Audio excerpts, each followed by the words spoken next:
correctly, so now he wants to add on to.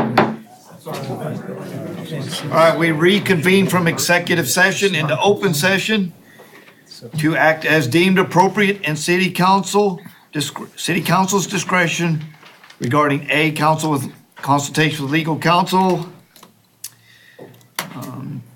B, consultation with legal counsel regarding contractual claims, C, consultation with legal counsel regarding water service, or D, discussion concerning the city of Lago Vista Airport. No action. All right, so that was at 6:30. We begin our regular council meeting at 6:31 p.m. If you would, please join me in the Pledge of Allegiance to the flag and the Texas flag.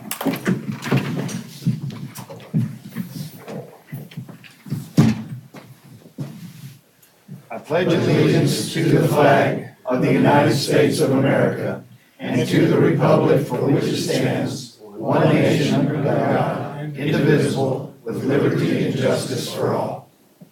Now the Texas flag.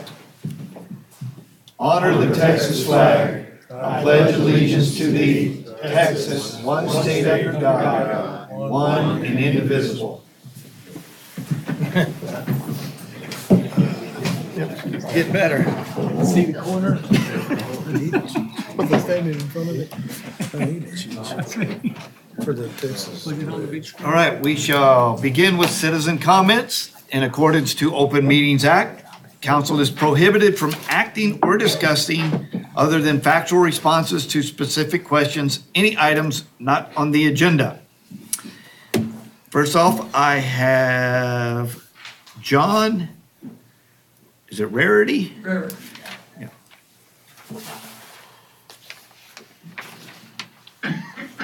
If you would, state your name and address for the record, please. Okay, my name is John Rarity, and our address is 601 Chambers Creek Court in Georgetown, Texas. And the problem we have is we've been here a number of times, but we own a lot on Lakeshore Drive right next to the Turner lift station.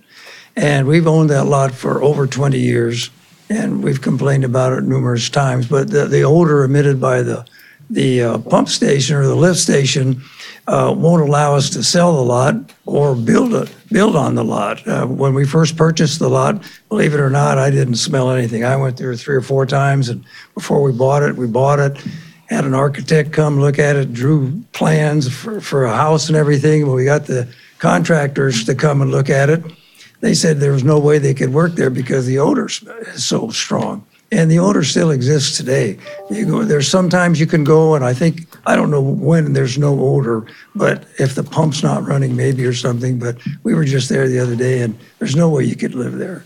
And I just really don't know what to do. I ask you, what would you do if you had a lot like that for 20 years? I'm paying taxes, HOA fees on it, and it's just getting too old to do it anymore. You know, I kind of thought through the years I didn't worry about it too much because I figured it would increase in value and help me in my retirement time.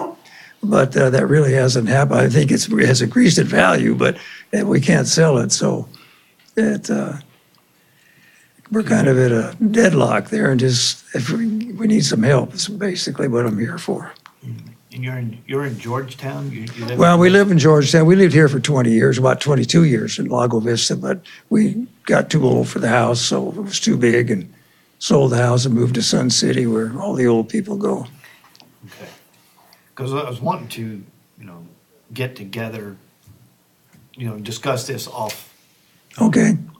during the normal workday. And Oh, yeah, I can come anytime, almost any time that it's convenient for you. I'd be happy to be here. Okay. All right, thank you. Okay. Mr. Mayor, I have the extension. Sir, you have not been recognized. Thank you.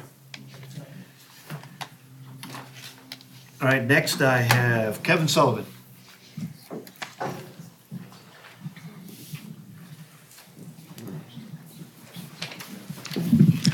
Kevin Sullivan, 3933 Outpost Trace.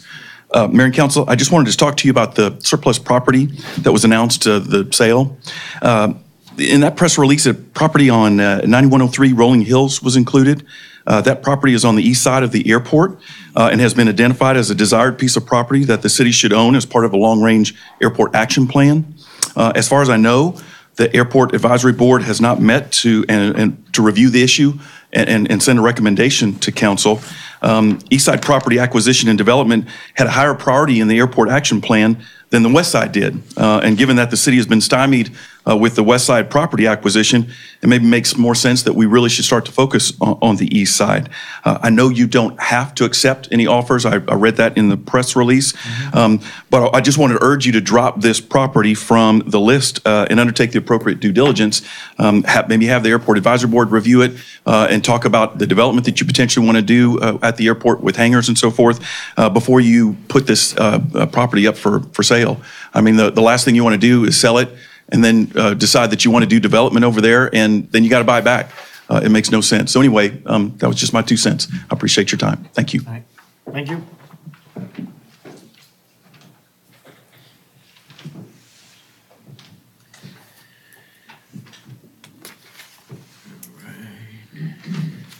Okay, that is all that I have that has signed up to speak during citizen comments. Is there, at this time, anybody who has not signed up that would like to address the council at this time? I signed up, I turned it in. You signed up for an item that is on our agenda, not for citizen comment, as far as I know. I have you down here for bike race. Yeah, Yeah, that's number 7 on our agenda. So we get to number 7, you can speak on the bike race. Correct? that is correct. Okay. Did you have anything else? Well, I was just gonna tell you that I've got extensive experience in wastewater water control. I used to work for US Filters as a branch manager, and we covered 3 states. We covered all of Texas, all of Oklahoma, and all of Louisiana. And I will tell you that there has been a major battle going on in those 3 states at least, and I think most of the country, over a, what do you call it, where you patent fight over a chemical called dioxide. And that chemical, up until about, I don't know, 15 years ago, was very successful in getting rid of wastewater odor. And they had the building that's behind the burning company that's on Barcay. They tore that building down, and that's where Lago Vista storage was. But Lago was at one time the 2nd largest purchaser of dioxide for odor control. And they were very successful with it. Oh, okay. And I don't know if you can even get it anymore. You're one of the early places that I joined. All right. Well, thank you. All right, so is there anyone in the audience that wants to address during citizen comments at this point? All right, so we will move on to, here's my page here. All right, items of community interest. Pursuant to Texas Government Code Section 551.0415, the City Council may report on any of the following items: expressions of thanks, gratitude, and condolences, information regarding holiday schedules, information recognition of individuals, reminders regarding City Council events, reminders regarding community events, or health and safety announcements. At this time, does anybody on the council have anything they would like to share?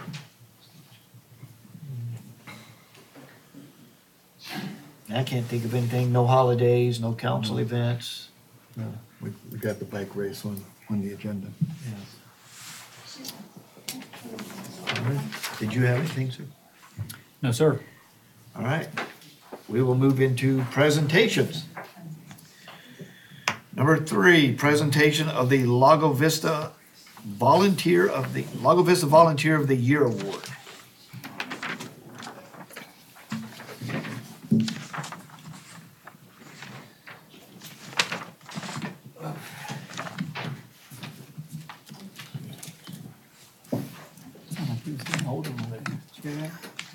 What? Talking about my knees cracking?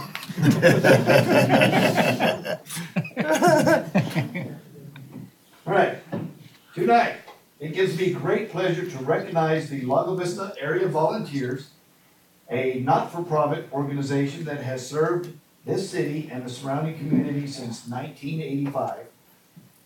That means continuously for more than 30 years.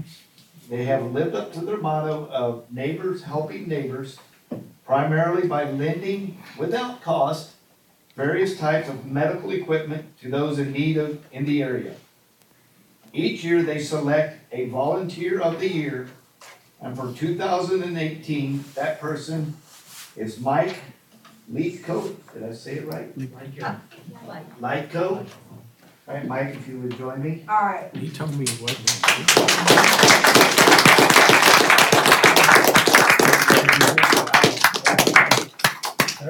Hand that to you. And Mike, on behalf of several grateful communities, I want to present this certificate to you for your service this past year. I also want to recognize and thank all the members of the volunteers who are present tonight. Who else do we have here? Eddie Cargile, All right. Peggy Gibson, a few Beatles, and I'm not missing anybody else. Check the order. I think that's it.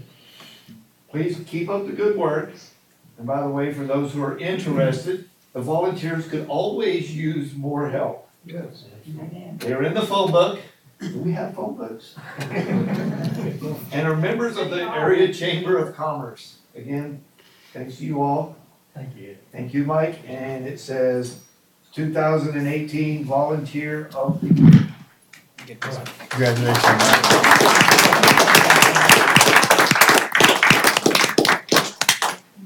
Got it. Way to go, man. Sorry about that name. Oh.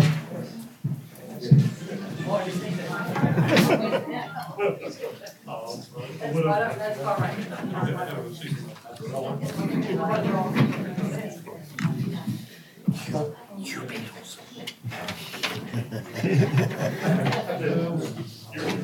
Told you it'd come to me. Yeah. I knew it, but because he asked me. All right, so we are on number 4, update on Scenic City certification. And let's see, who is doing that one? 4. I have Roy. Is Roy doing that? No, it's me. Says Roy. You're in the wrong one. What? Arch. Went ahead. Oh, dang it. That one. There it is. Arch Davila. Thank you, Go Mayor. This is the first update that we've had for you regarding the certification for Scenic City. For people that are in the audience that are unaware of this particular designation, it's a designation that's given to cities not for their natural beauty, but because the city's doing various things to make it a standout place to live. Among the things that this certification does is it tests us for certain accomplishments and the things that they look at when we're judged. And this is a judged competition among cities that apply for the designation. They look for cities that have parks, trails, that they stress beautification of their roadways, tree preservation, and landscaping. So we're in the midst of going through the process, and we have 3 people on the subcommittee that's doing this. I'm one of them, Mr. Robbins, Mr. Weatherly. They've joined me in doing this, and so among the 3 of us, we've divided up the 12 sections that are involved in this application. And so we've all taken 4 different sections that we're all going to be working on to see that we get as many points as we can towards the certification. So this is going to be an administrative thing, I think, after this, and hopefully the next time that we bring this to council, we'll be saying that we've actually been recognized as a scenic city. And hopefully that'll be sometime in the mid-June time range. That's all I have. All right. Questions? Anybody have questions? We'll move on to public hearings. Number 5, the Lago Vista City Council will hold a public hearing and discuss a potential conditional use permit approval pursuant to Section 17 of Chapter 14 of the Lago Vista Code of Ordinances to allow exceptions to the accessory building standards otherwise applicable at 4031 Outpost Trace, Country Club Estate, Section 9, Lot 2245A. And I will open the public hearing at 6:46 PM. And now it is Roy. Well, I'm repeatedly being reminded by other members of the staff that not everyone finds land use regulation as interesting as I do. So I'm going to try and be as brief as I possibly can. There are parts of this application that are fairly straightforward, and there are other parts of it that are not. At the core level, what you have is an accessory building that would not meet the current ordinance requirements, and the proper remedy is to apply for this approval. In this case, you have a building that is not matching the materials, methods, or any other aspects of the requirements that it meet the house, the appearance of the house. There are some more minor things there's an existing accessory structure that wasn't originally part of this that we discovered probably is well within the required setbacks. We would recommend that this approval could remedy that non-compliant portion. There's another minor portion that suggests this building has to be surrounded by shrubs, which in this case wouldn't make a lot of sense because it's concealed by a very sight-obstructing fence. The complex part of this is the fact that we also suspect that that fence is not in the proper location and does not honor the proper setbacks. Quite a bit of the discussion at P&Z was that our original recommendation that if they saw fit to approve this and that the extent of the ability of that fence to obstruct and make this more tolerable an approval, that we suggested that they make it a prerequisite that this fence be made legal by getting the required variance. The problem, of course, is the fact that at some point in the time, this wood fence will need repair and work. And if they were to apply for a permit, and it is in fact not honoring the proper setbacks, that permit would be denied.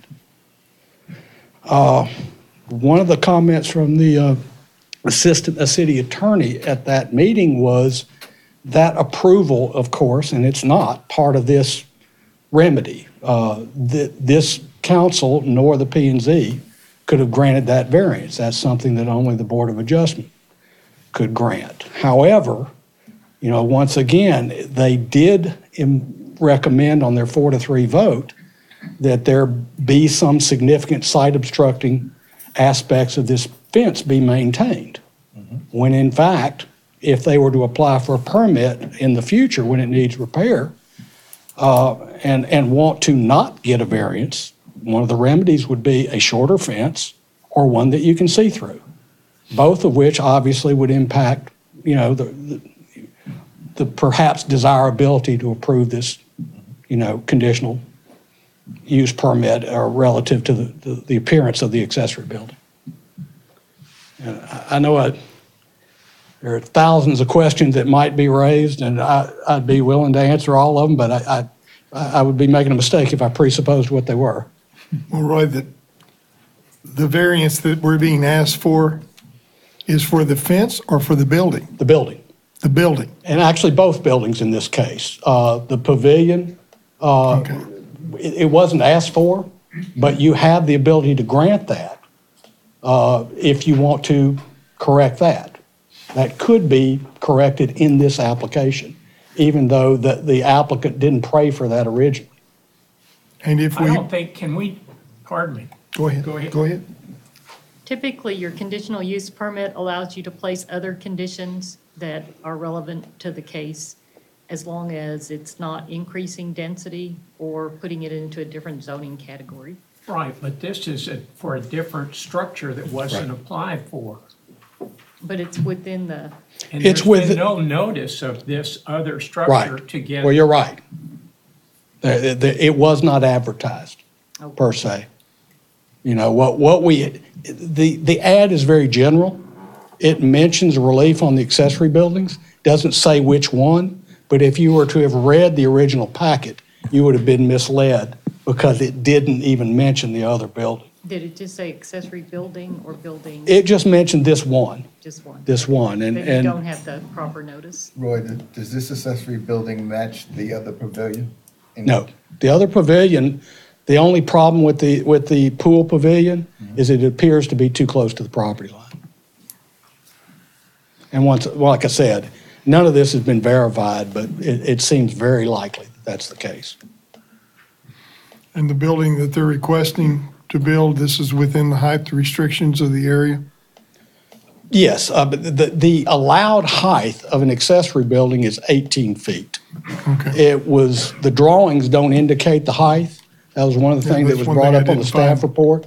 At the public hearing, the applicant was asked how tall it was, and his answer was that it was 11-foot eve height and 13.7-foot total height.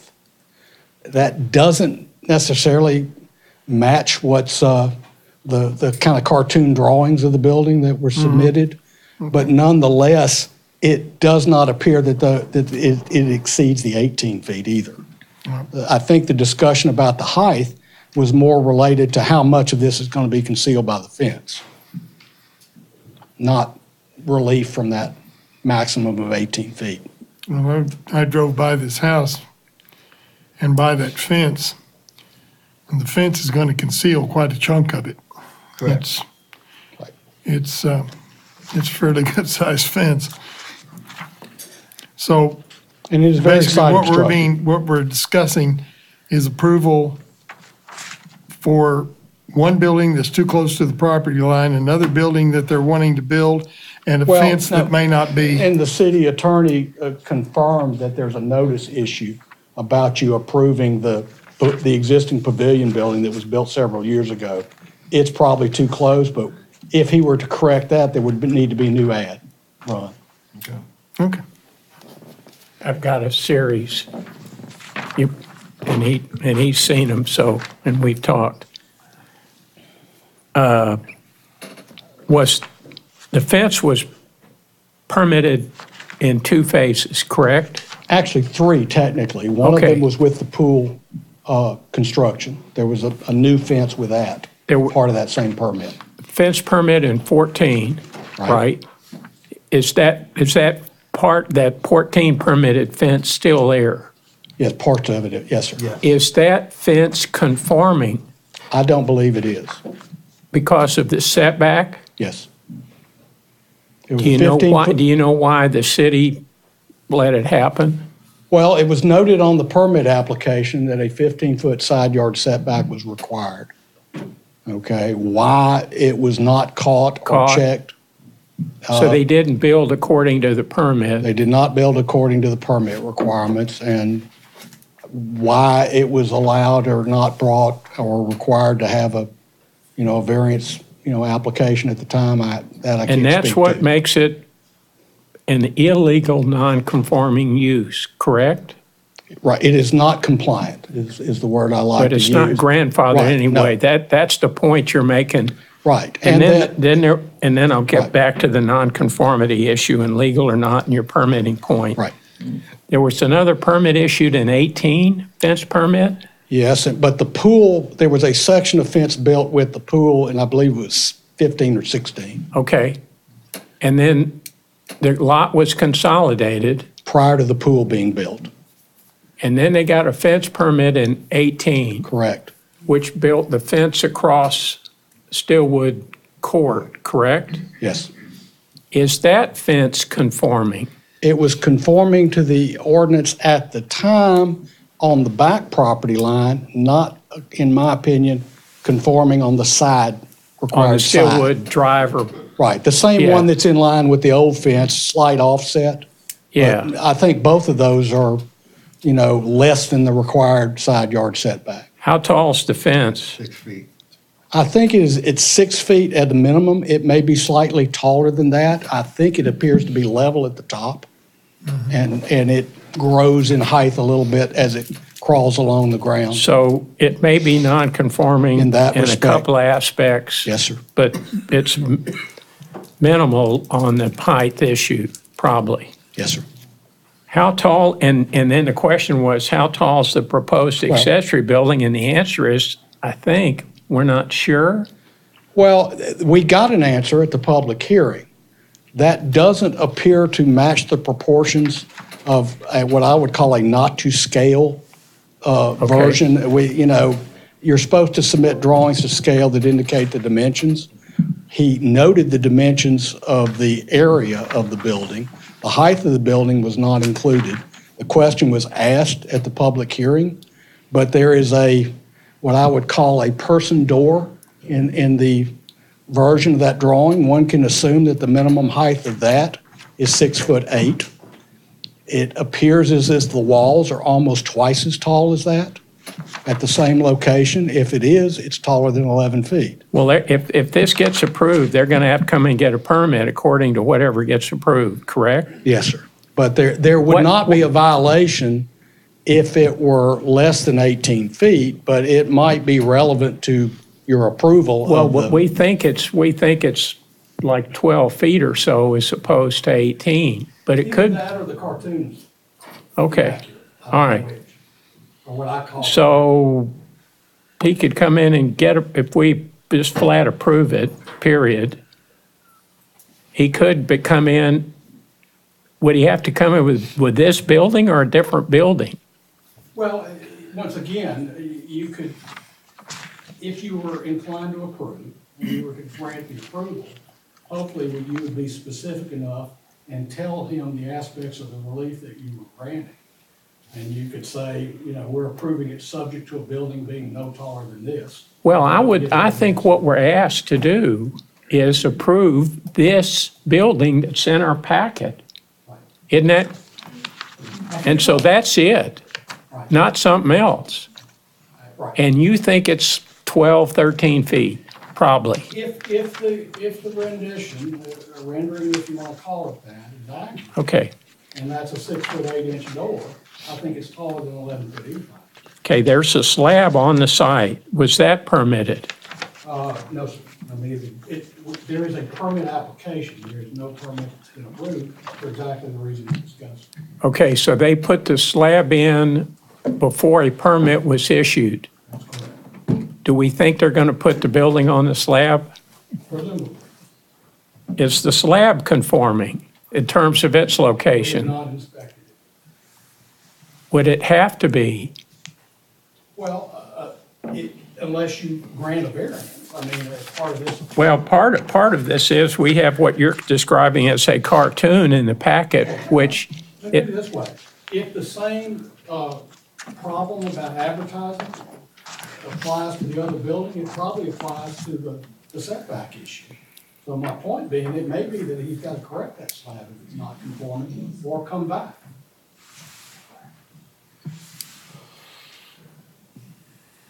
this is interesting stuff. What are you have described things that they're not conforming to, which I won't go over again. The PNC is recommending approval with a condition having to do with screening. What do you think that screen is? And do you have a recommendation? Based on the discussion, it was pursuant to the recommendation that there be a condition that they make the fence legal so that when it needed to be replaced, it could be replaced. The same with height. something similar. The same height of the fence. Based on the discussion of whether that was a proper condition or not, I think the language got watered down a little bit. I think that was the intent, is that they wanted to see equivalent screening replaced at some point. And of course, the problem is that would not be legal today if it in fact is non-compliant for all the reasons that we've talked about. You follow me? One of the I do, remedies would be- and that's because you and I talk so much about it. Understand. So your recommendation essentially was at P and Z for them to get the variance for the fence. And my experience is in these kind of situations that you've answered, they may get it, but you don't know. Well, that's what I mean. The way I couched it was, if you're inclined to approve, Right. and the extent of the site obstructing nature of this existing fence is an integral part of your recommendation, that you ought to include a condition that guarantees that fence will stay there and look like that. Now, And that's how P and Z looked at it. That's why the vote was so close with a 4-3 vote. And most of the discussion had to do with, you know, is the condition proper or not? So if you're going to approve the building, they want the fence to be included, that it must be at that height or higher moving forward. If that fence ever comes down, the same height of the fence must go back up. yeah, my question, and thank you, Okay. is that we may need depending on where we go with this. Right. Yes or no, we're going to have to do, if it's a kind of a yes for P and Z, I think we need to do something about the conditions so you'll know what to do about the screening, correct? Right, and that gets back to the enforcement issue. If you wait and ignore the non-compliant nature of it now, and once the fence reaches a point where it needs to be deteriorated, now you're reaching a situation, if they don't get the variance, we're gonna make them tear the building down. I think, you know, that seems a little drastic compared to say, go get your variance first. Thank you. And this is just for discussion tonight, right? It's a public hearing, yes, but yes. Um, Not that with me. Can we ask you to go and look at this fence and see how much would have to be done to bring it into compliance, or is that? We have an active permit application. That application is for this accessory building. I might need some help whether that gives us the ability to inspect an existing fence for compliance. But the answer is John and I know how to find the property corners. I may borrow a metal detector from one of you guys if you own one, but I think I can find them. That's Yeah. the easiest way to find them, but. The issue is how you're going to measure the slab and the fence. Yeah. But the slab, and I think we can measure that slab. if he's applied for a permit, That- doesn't that's that give for us slab. authority to go on his property? To measure that, I'm sure, and I think we can measure the slab. Okay. The fence, I'm not so sure whether that's proper or not. I would tend to ask for guidance in that area first. But I know I can inspect the slab, because it's part of a current active application. And the fence can't be added to that current application? No, sir, they go in front of two different bodies. One goes in front of the Board of Adjustment, and is a final decision of the Board of Adjustment. The other one is a recommendation from B and Z to you. Now, like I said, we could re-advertise and add it, you know, the pool pavilion, if there's any aspect of it that's non-conforming, but I think it's in the same boat as the fence. As the fence. I don't have an active application involving it. I'm Gotcha. not sure I have the right to inspect it or not. So the fence was permitted and approved. It was permitted, it was noted that it needed to be in the setback, okay, honor the setback. It was built not to do that, okay? It was inspected. I can't tell you what the result of that inspection was, but there was no requirement that any remedial work be done. There So were it was two other signed off. permits that basically, you know, in fact, one of them even had a site plan that wasn't even active, but there were two other constructions, all of which seemed to ignore the requirement for the side yard setback. So the slab is not permitted, or it's, It has not been permitted, it has been applied for. This building application for the accessory building, permit was applied for, it was denied because it's non-compliant with the ordinance. we have the right, this is the only part I'm sure of. I can inspect any aspect of that. But was done, Incorrectly. yeah. I don't know, without inspecting it, obviously. And one of the key elements, I mean, once again, I'm fairly confident that it's too close. Can I tell you exactly where the fence is in relation to the property line? No. I think that's the problem. Is the I don't think client's- the property lines were ever located. It's the client's cheapest alternative to move the fence. I don't think that a variance application is entirely out of line here. He owns the entirety of the property, okay? It's a consolidated lot.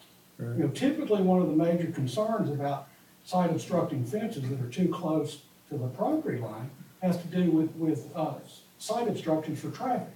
None of that appears to be in play. So, I mean, it doesn't seem to be too onerous. Like, go make this thing legal and we can all go home. You know? Let me put it this way. We have approved worse applications than this since I've been here about fences. So there's precedent. Yeah, but we're not looking at the fence. I understand. To the best of my knowledge, the neighbor who's adjacent to this on the rear right-of-way, if you will, their driveway is on the opposite side of their lot.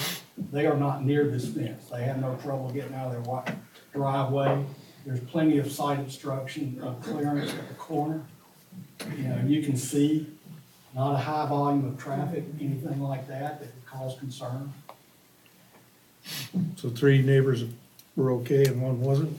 No, I mean, nobody talked about the fence other than us. You know, you follow me? The relevance of the fence has to do with the fact that it hides the building. Right.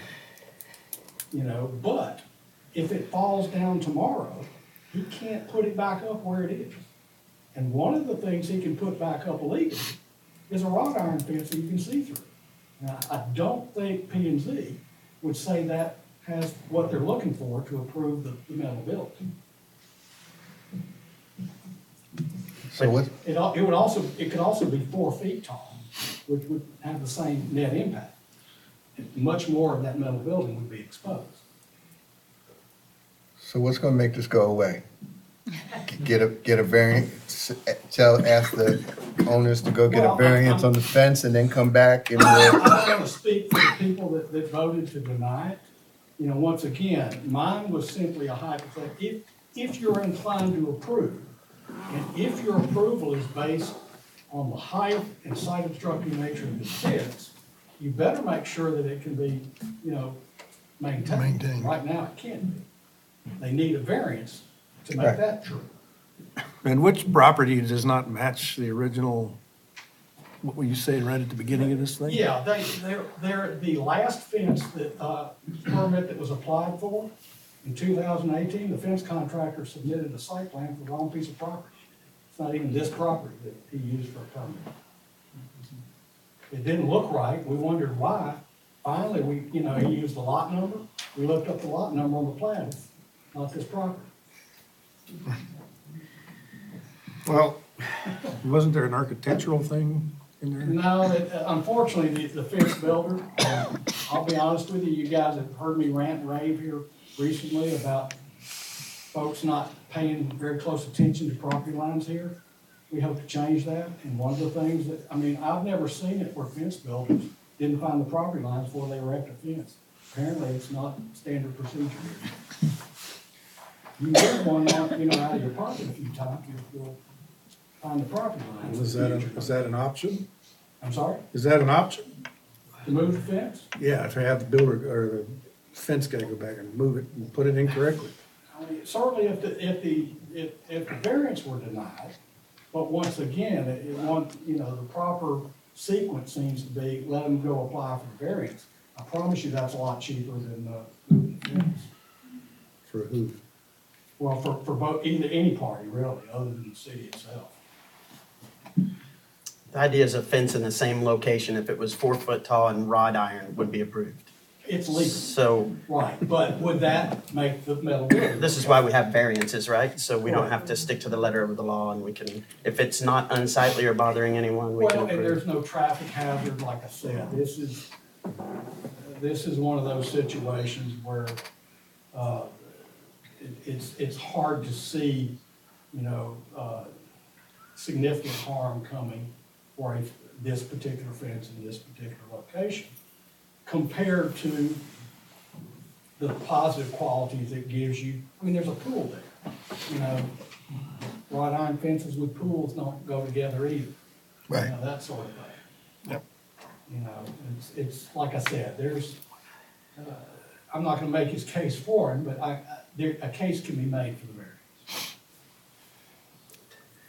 So the way I'm understanding what I've gathered from looking at this, we have a covered patio that may or not be in compliance on this It's too close. Do what? I think it's too close. I really do. On this property. Okay, we have a slab that has been poured that we don't know for sure is in compliance and was done before the permit was granted. Correct. To me, that makes the slab illegal right there. It is, and we have a prescribed penalty for that. The penalty is he will pay twice the cost of the permit, but he'll also have to make corrections, or go get, come back with asking for the same relief in a similar application, or amend the ad to cover it.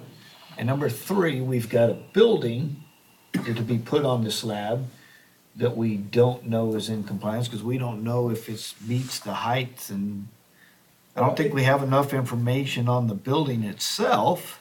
The drawings we have call into question the accuracy of the verbal statement about the height. It does not call into question that it's below 18 feet or less. What we don't know is exactly how much of it would show above the fence, which. But that should be easily supplied, right? I would think so. I mean, it should have been supplied with the application. Yeah. A 2-scale drawing, or one that included that dimension. Well, let's require that. Right, But- and like I said, he gave us one, it just doesn't seem to match the picture. But I'm finding, at least 3 things wrong with this property. Before we get to the fence. And, yeah, and so now we're asking for a variance on item number 3, but if we're inclined to grant that variance, now we also have to ask for the fence to be A variant. a variance Well, you as don't have well. to, but- Well, we don't have to, but, if it We're not falls gonna approve the down. building without them, with a, Well, that's your decision, and that's what's in front of you. Is that relevant enough where it would change your mind about approving the building? If that fence were not 6 feet tall or, right. side obstruction? Are we gonna hear from the applicant on this one? We can. Well, it's a public hearing. As soon as Yeah. y'all let me go, Yeah. Mayor you got interrupted a bunch, I know, which is but interesting. My inclination is, if these people are if this owner is gonna want us to grant something, then they need to fix more than just one variance. If I'm spotting 3 or 4 different things wrong with their property and their applications and stuff, because now we'd be setting a precedent. Everybody just go out there and pour your own slab and do whatever you want to do and build your fence, and then come to council and go, well, I'm sorry, I submitted the wrong plat. I built the fence off the wrong plat. I've done this and that. Just give me a variance. And it's my neighbor's house. Give me a variance and make it all go away. So he's got 2 weeks, I guess, to fix this till we address the public hearing again, but, I'm not in the inclination to approve anything right now. well, and like I said, it is within, in my opinion, and, certainly I hope Dottie weighs in on this. It is not abnormal for you to say that we will approve this application, but only on the condition that you successfully get a variance on the fence. I've done that many times. Yeah, is the fence enough, though? It's a prerequisite, right, no, that's up to you. Now, I'm not trying to put words in your mouth. But my point being, you don't have to stop this, you can make it a prerequisite of your approval. I.e., you don't get this fixed, We're not approving this building The setback was supposed to be 15 feet, right? on the side yard, yes, sir, from the property line. Looking at it, it looks to me like it's more like about 12. Yeah. But I will say that it's well kept. The yard looks nice. It doesn't really distract from the house. I don't know that the fence is that big a deal as long as it's maintained to block the view of the building. Once again, the big issue about the fence is when it's time to replace it. And even though this is an extremely sturdy fence, a shadow box fence, and I made this point at P&Z, it's gonna last longer than a regular cedar picket fence. Yeah. But it's wood. Eventually, it will need to be replaced. That's when the problem starts. Do you want them to have the ability to replace it with a fence that doesn't hide the building? After having approved the building. Let me ask you one more question, Roy. Yes, sir. Can you go out and inspect the slab, look at the fence, and then come back to us and say, the slab is good, the fence is. And with the correct measurements Is of the this building. much off the setback? And then I give me would all the love- necessary Look at it information. this way, there's a couple ways. A, Dottie can tell me I can inspect the fence, or I get the property owner's permission. Well, they were sitting right there, I understand. you know? Well, the part of this is, how are you going to know where the property line is? I'll get a metal detector if I have to go rent one. And then you're going to try to find the pins? You forget, I was in the private sector before. I understand. Good I luck. can probably find them with a shovel. There may be on the inside of the fence. Right, that's what I'm getting at. They easily could be in spots. I would like to see, if we're going to be inclined to do this, we fix as many of the wrongs as we can Right. at this point so that we do not That was my recommendation. see them again in the future. Right, and it turns out I probably overstepped, because I thought my ad was general enough, but it's really not, now that I think about it. I make my ads as general as I can to account for these sort of things, but I don't think it's general enough for this. Roy, one final question. Is it possible to get a scale drawing of this building that they're intending to build? I'll make you one. I want one. Okay. I would, When I I go would, out there, I you promise know, you, I'm gonna take notes. we're on not, this. that's the mayor's point, and I agree with that. And so I don't know how we deal with that issue so that we have a two-scale drawing of something that when we say, if and when we say, well, first, what is it that we're approving? And we're not sure. And that's getting the application corrected. I'm not taking my drawing tools home from when I did architecture work here last. Well, no, I 3 months think ago. that's the I can do applicant a drawing issue. for you. And it is important. I mean, Whoever's gonna you know, build the it fence should contractors supply it. need to take this more seriously too. And I asked John to have what I call a prayer meeting with this particular fence contractor about, being a little more careful and serious about the location. He builds a lot of fences in Lago Vista. Yeah, he lives up the street from me. Okay. Property lines have been treated as sort of an optional, impediment here, and we need to take them a little more seriously. Like I said, I'm shocked that nobody was forced to move one yet. So Dottie, is it possible for Roy to go get all the necessary information Well, before the next you have public an hearing? applicant, Yeah. and you're requiring the city to do the applicant's work. One of your options, legal options, is to send it back to P and Z, have the applicant amend his application with the required information, and if the fence is in non-compliant, improper location, he needs to go get his variance before it's considered here. Okay, So okay. those are all the directions you can give, but you posted it for public hearing. You should take the public comments, and then at the end of it, you didn't really post it as an action item. No, this is just the first one. The action was going to be in 2 weeks at the Right. next. But don't your rules allow for the applicant to withdraw and bring it back and amend it and present it again? So within that period of time, the applicant has the ability to correct all the problems on it by either amending that application, withdrawing the action before council, amending it, and then making the applicant bring forward the required information rather than tying your staff up to do Well, that. and for what it's worth, in many cases, this wouldn't be the first one I amended and say, this is the correct information. The problem here is I don't have the ability to go inspect it and find out. In the other applications, I've marked people's drawings and said, this is not accurate, here's what is accurate.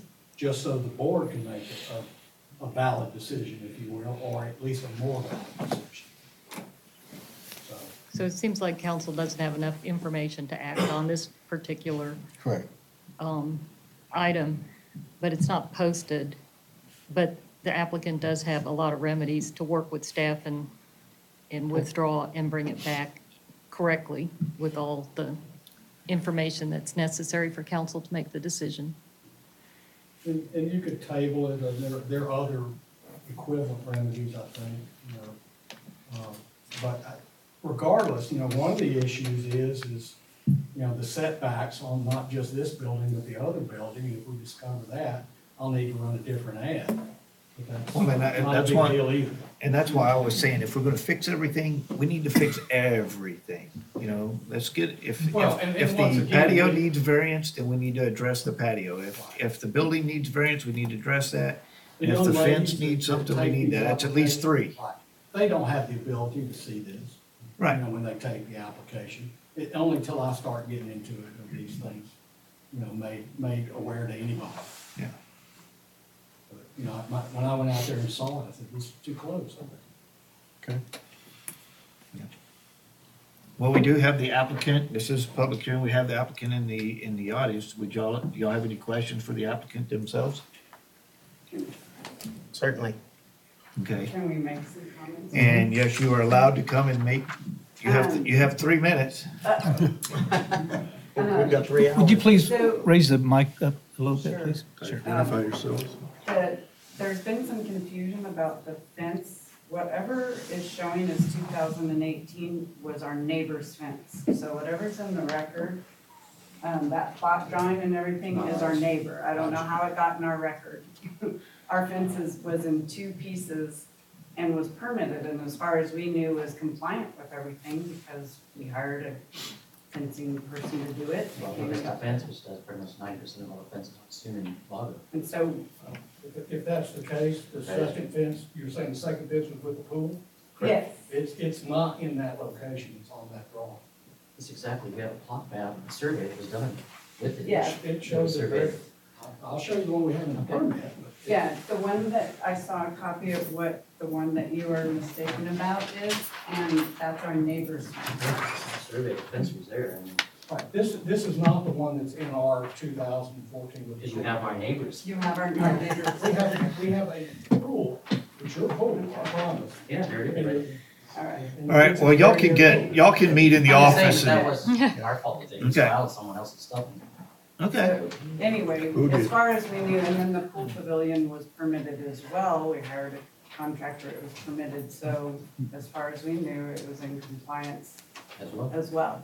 The negligent part that you're identifying that I think my husband is accountable for is assuming that rules were similar for the accessory building and moving forward with the pouring of the concrete before all of this, because it was moving along fine, and then at the end, and all of a sudden it came up that it wasn't the right material or something. Well, and I don't want you to think whether we are or not inclined. I'm just saying, if we are, let's make sure we've got everything covered.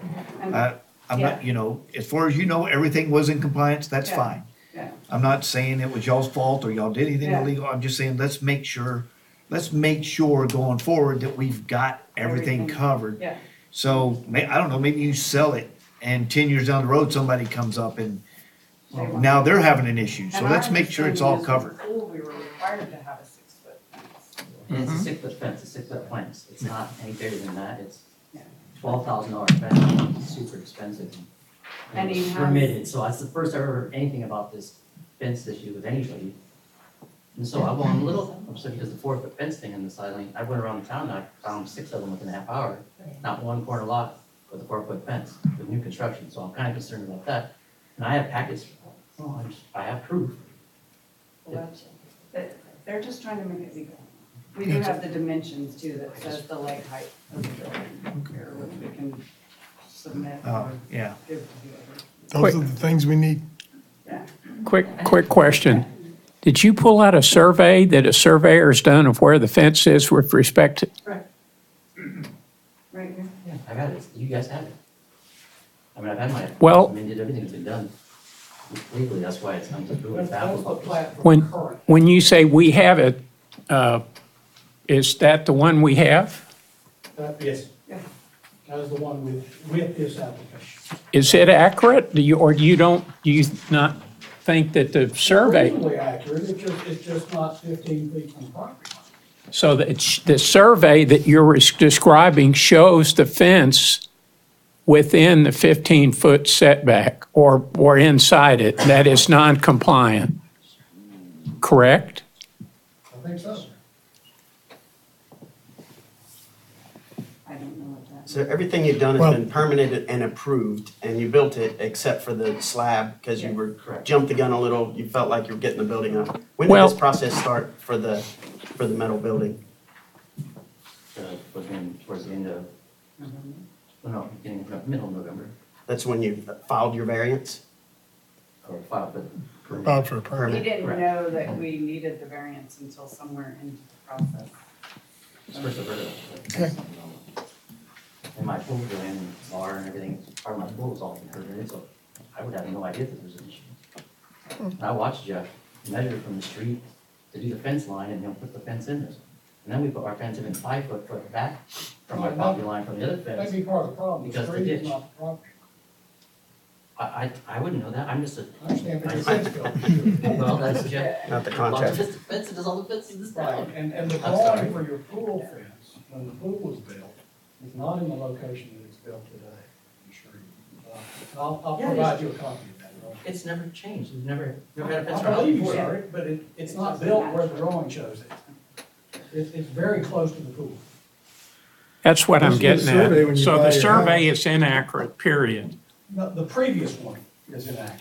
The one that was used to permit the fence at the same time the pool was constructed. Is the one in our backup accurate? Yes, sir, it's reasonably accurate in my opinion. I was saying whatever was submitted to do the It's second the- half. When the pool was built, the fence is shown in a place where it does not exist today. That's why I assumed it was done in 2018, No. because it's different. So you started back in November and you ordered a metal building while we still didn't, when did we pass the metal building, the no oversized metal building? 2016. But we just changed something recently, right? What was Had that? Nothing to do with. Nothing to do with this? Where's the material matching? The matching the house was a 2016 one. Well, you just, Okay, let, I'm good. yeah, I've got a question of staff on the last statement. Oh, yeah. So they're, Roy, Yes, sir. it has to do with what rules they have to apply for. So they applied for the permit prior to the most recent amendment, correct? Correct. Okay. Yes, because the And then they're rear fence- grandfathered to old rules. The rear fence line. Okay. Would be an issue there, and it is not, because it's legally not conforming. Well, this has to do with the accessory building standards. Right, but, Do they, which rule are they to have to agree, because we changed the accessory buildings, right, but what we changed recently had to do with attached versus not attached. right? We still have to address what we do about non-conforming houses and what the accessory building has. to Okay, look like. okay, okay. That's that issue. All right. We know is still on the plate. Okay, But the requirement to match the house was already there. It's what you do about non-compliant houses. This one is compliant. It has masonry. Only thing I would add is we put a lot of time and energy and money into making our little compound look nice, so we're not trying to do anything that's gonna muck up our property, let alone the surrounding neighborhood. But we want it to be all legal. Yep. All right. The building? Oh, yeah, the height. So that's not. All right, this is a public hearing. so Mayor, is there- could I ask them a question about Sure. where we think we may be going? Y'all going to apply for a fence variance? If that's what we have to do, again, until we went to build this building, we had no idea our Right. fence was not in compliance. Sure. So, or we would have requested a variance the first time around. Okay, yeah, So, all right. It might be just. Well, and it may not be because you say that fence was your neighbor's fence. I don't know, but I think that y'all need to get with Development Services and hash out everything and make sure he's got the right papers, you've got the right papers, everybody's in agreement with the papers and the location and whether they're in ordinance, in code, in compliance, whatever, and then come at us at one time to fix everything at one time. Just assuming that was done in between this last meeting, they were supposed to go out there and do this measurement. so they're saying to make everything to code. I do know in the second half of when we joined the lots and we built the second half of the fence, they did go and like talk to the neighbor or whatever to determine like something to do with the setback because it's his front yard. And whatever the outcome of that was, they granted the permit. I don't know that that made it legal, but as far as we knew, we applied for the permit. It was given to us. The guy built the fence and we were living happily ever after.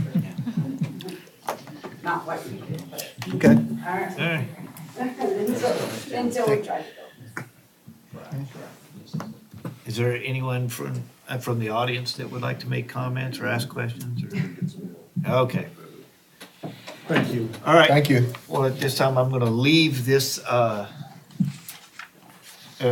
public hearing open. Does council have any other discussion on this at this time? I have one question. When we permit something, then after it gets built, we inspect it or sign it off? Or it is permanent and never go back? How's that work? We're supposed to inspect it before we sign off on the permit. But yeah, once it's been signed and permitted, we don't go back and inspect it. You know, because I suppose I it just, is. how do we prevent this in the future is my question, you know? Sounds like we're reliant on the contractors to do the right thing, essentially. Well, relying on the contractors and relying on our staff to make sure that that things are inspected before things are signed. Well, in all honesty, you know, the real issue, and it's a discussion we've already had, you know, regardless of the propensity of the fence builders, we need them to show the property lines the same way we make them show property lines on the slab so that we can inspect it properly and know that they've complied. It's real simple. We're going to do that. Same thing for signs, having similar issues on signs. Okay.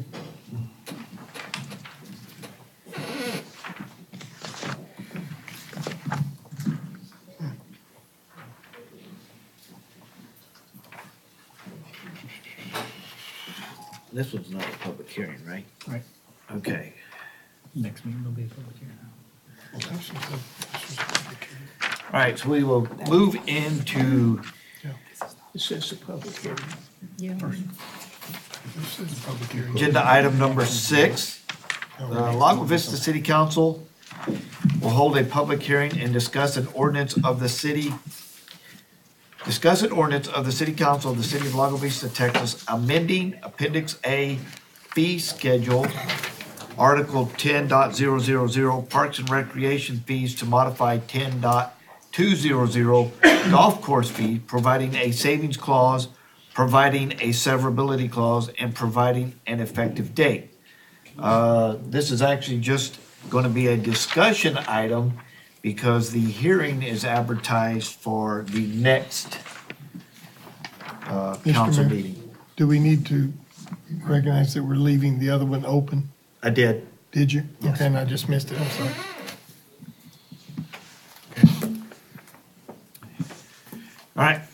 number 7, let's see, is that you, Chris? You in charge of that? Yes, sir.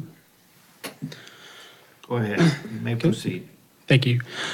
Good evening, Mayor, City Council. This item is we're amending the fee schedule to add a membership rate for the new Green Deer Golf Course. This rate would give the members at the new Green Deer Country Club access to the Lago Vista Golf Course Monday through Thursday, and be able to play for a cart fee only. Is the rate that we have proposed, or the stipulations that we have proposed with that membership rate.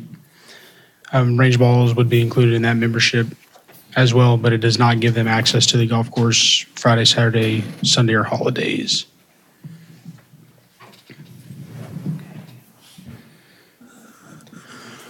So for each member of that country club, the country club is gonna pay $300 for that particular person to be able to play over at Lago.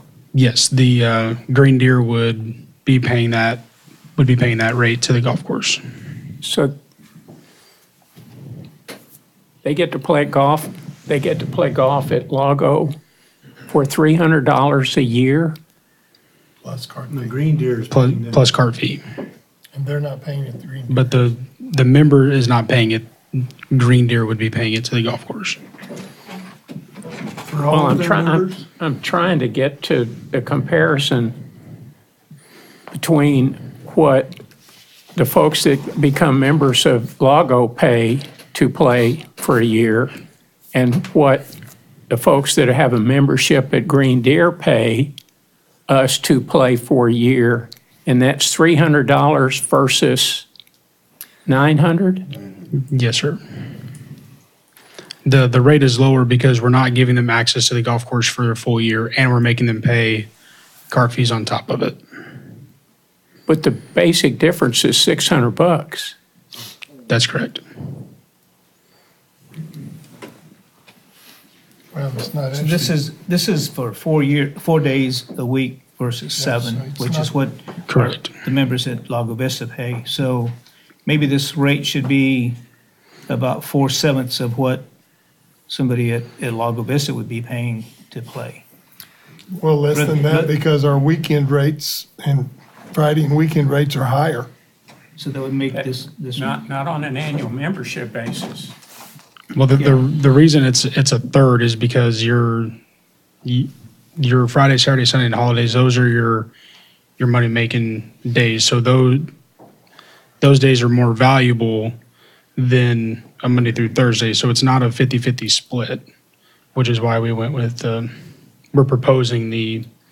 Right, but the the proposal that we're talking about, though, would be a proposal that would take into consideration the fact that a member at Lago Vista, whether Friday, Saturday, and Sunday are more advantageous or more sought after, the fact that you're a member for the entire week says that you can play any day of the week, of the 7-day week, for a set rate.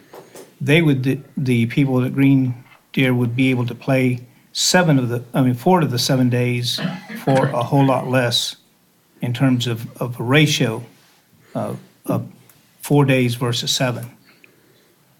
So if we're talking about $900 being the rate that a Lago Vista Golf Club member pays, then somebody coming from Green Deer should pay an equivalent amount, being 4/7 of that.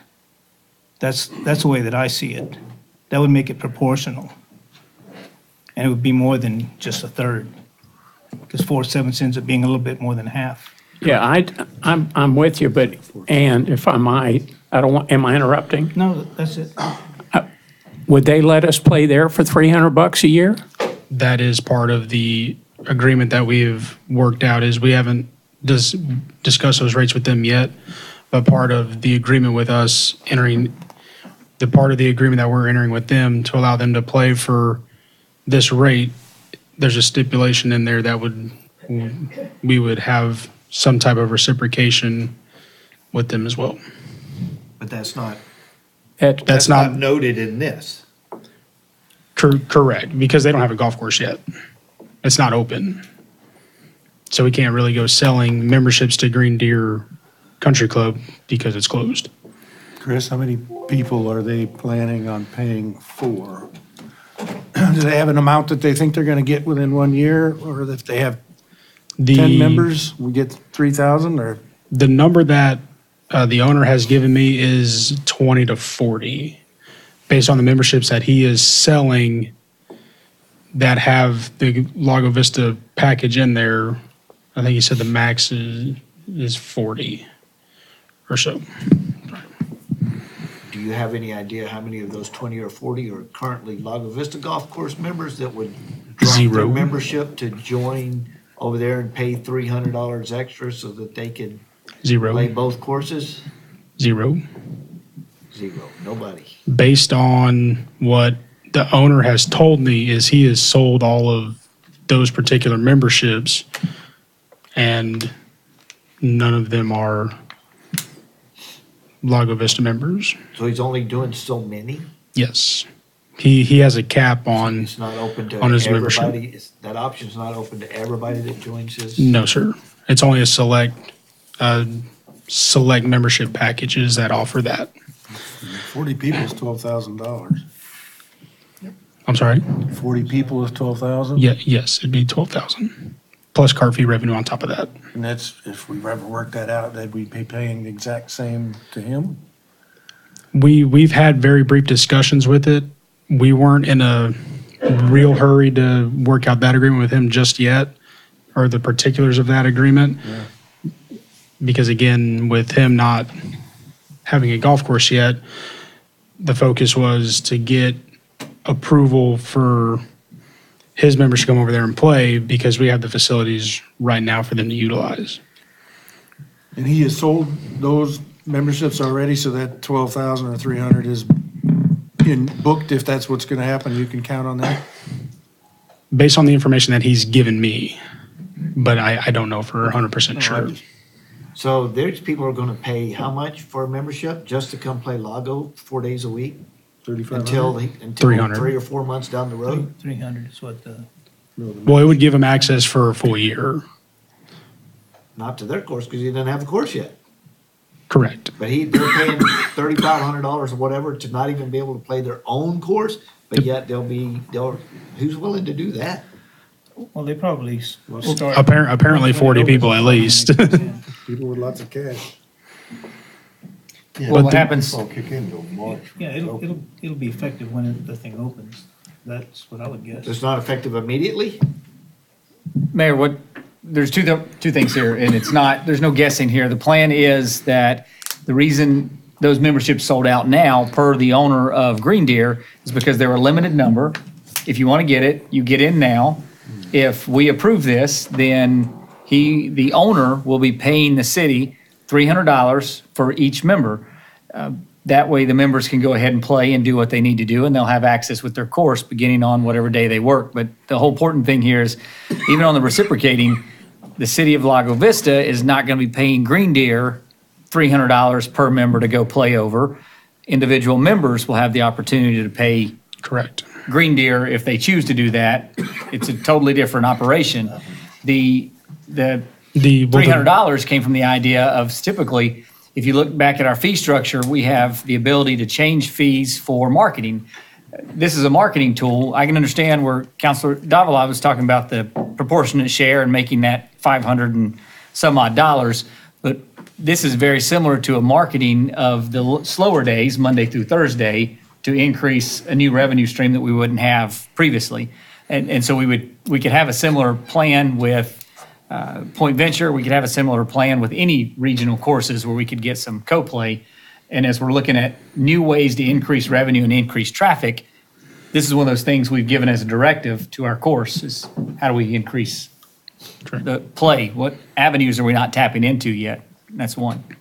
And so the membership, our membership would essentially pay the golf course that reciprocation fee of whatever number that comes to, and then it would be a wash. So we would pay Green Deer but that fee would be charged to the membership. But it would equal out to zero. Yeah, if we have to pay $300 to play Highlands 4 days a week, I think that's a home run. I'd say that'd be an unlikely event, 300 going backwards. You don't think he'll do that? Still gotta pay $14, and then you gotta worry about whether you have your own cart. Well, I can tell you that even though you think it may be unlikely, the discussion to this point has been a verbal agreement that that's the deal. Nothing's in writing. This is not in writing, but verbally so far, the person's given us nothing to think that he's not coming to his word. If the man says he's going to build a fence, I bet you he's building a fence. If he says that our members are going to be able to do it for $300, the only reason we would handle money is so we can verify these are our members. But as we mentioned earlier, if that's his plan, until he says something different than what he's told us already, we have to believe it.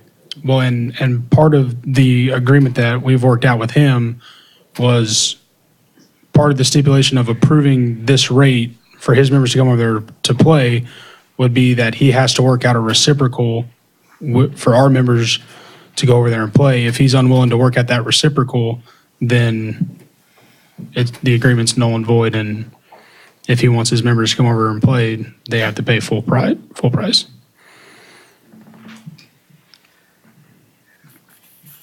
The $14 cart fee, is that a discount from normal cart fee? That's nope. That's what anybody off the street coming in Monday through Thursday Yes, sir. pays? That's rack rate. And the reason this is put in here is so that it clarifies, it doesn't matter if that member comes with their own personal cart or if they use one of our carts. They pay, as Chris said, they pay the rack rate for the trail fee. Correct. Instead of debating the fact, I've got my own cart, I should only have to pay $7. Well, no, you're paying $14 because that's what the fee says. Correct. And that's the way to balance out the additional cost on the course. Right. Even though you're selling them at a discounted rate, you're going to make up a significant amount of that in cart fee revenue, especially for the first couple months, because that's when they're going to, where else are they going to go play? Well, that makes a little bit more sense. They're paying $300, or Green Deer's paying $300, but the member then has to rent a cart. The member then has to pay the cart fee, correct. That makes more sense. Mayor, the comparison is pretty simple. If you look on Golf Now, which is a big marketing tool for us and for a lot of golf courses, if you and I were to look and try and get a Monday morning tee time at 10 o'clock, we could probably get a tee time with a cart for $12 a person. Probably. We could probably also get a tee time for 3 o'clock on Wednesday afternoon for $12 to $15 a person. We're going to get more than that through this, and that gives us the added benefit of a new revenue stream. Golf Now gives us a good comparison for how we come up with numbers like these. We don't just pull them out of the air, but they've got value, and we'll get additional play and additional revenue, potentially.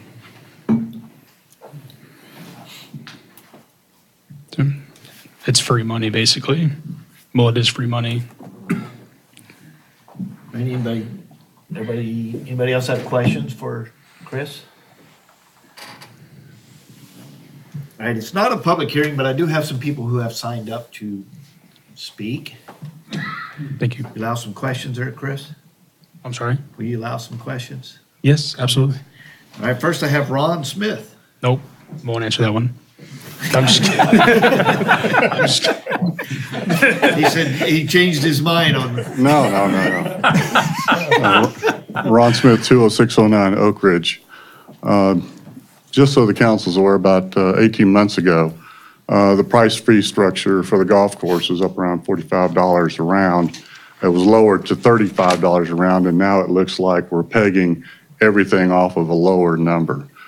From a taxpayer citizen who doesn't play golf in the community, this appears to be another deal for another group of people who are going to play golf in this town. I speak for the taxpayers who feel like we're paying for a golf course, a high fixed cost asset golf course, and the problem is on the revenue side. And everywhere I look, for the 8 years I've spent on a council here, I've sat there and just watched revenues and the expenses the gap just keeps getting greater and greater. And now we got another group wanting a deal. When are we going to stop the deals? When are we going to start getting some income on the golf courses so we can at least try to break even on these darn things? Why does somebody else get a deal? I just get to pay for it. Thank you. So I have a comment, question. We're talking $12,000 a year in revenue that we would not see if we didn't do this deal. So that's 12,000 revenue that you wouldn't see if we didn't do this. I don't see where you're paying for it. We're paying for the golf course. Right. Period. We're paying the cost for the golf course. $1.4 million for the golf course. And I'm looking for more and more revenue to come in. It seems to me that we only give deals to golfers for some reason.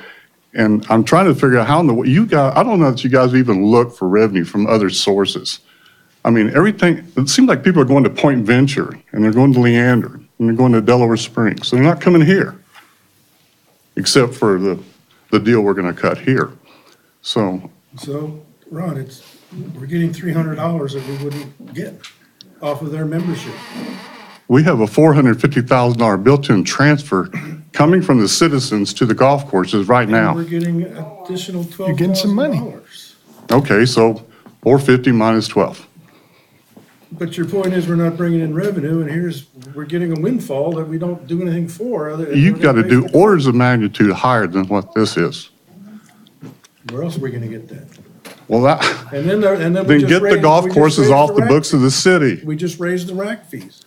Yeah, I don't think there's any one thing we can do that's gonna wipe out all 450,000 in one fell swoop. You could, But sell the golf course and get it off the books, and then we don't have the problem. You find Thank you. Find us a buyer. Thank you. We'll entertain it. Just to point out to Ron's comments about people going out to Leander and Point Venture, for fiscal year of 2017-18 compared to 2016-17, we actually increased our rounds by 25%, which is probably the biggest jump in rounds in a one-year period that you'll ever see. So we do have people coming back out because we have improved the conditions of the golf course over the last year. And another key part of this deal that we're trying to make with Green Deer is it allows us the ability to reach out to the Samsung crowd that we lost several years ago. So we're getting the $12,000 in revenue from them plus the cart fee revenue, but it's also a chance to rebuild our reputation with the crowd that we lost several years ago when our conditions started to go downhill.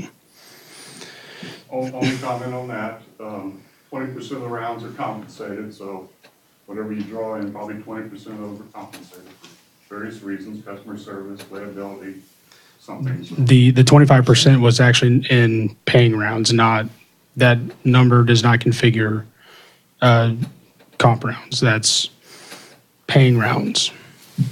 Okay, next I have Kevin Sullivan.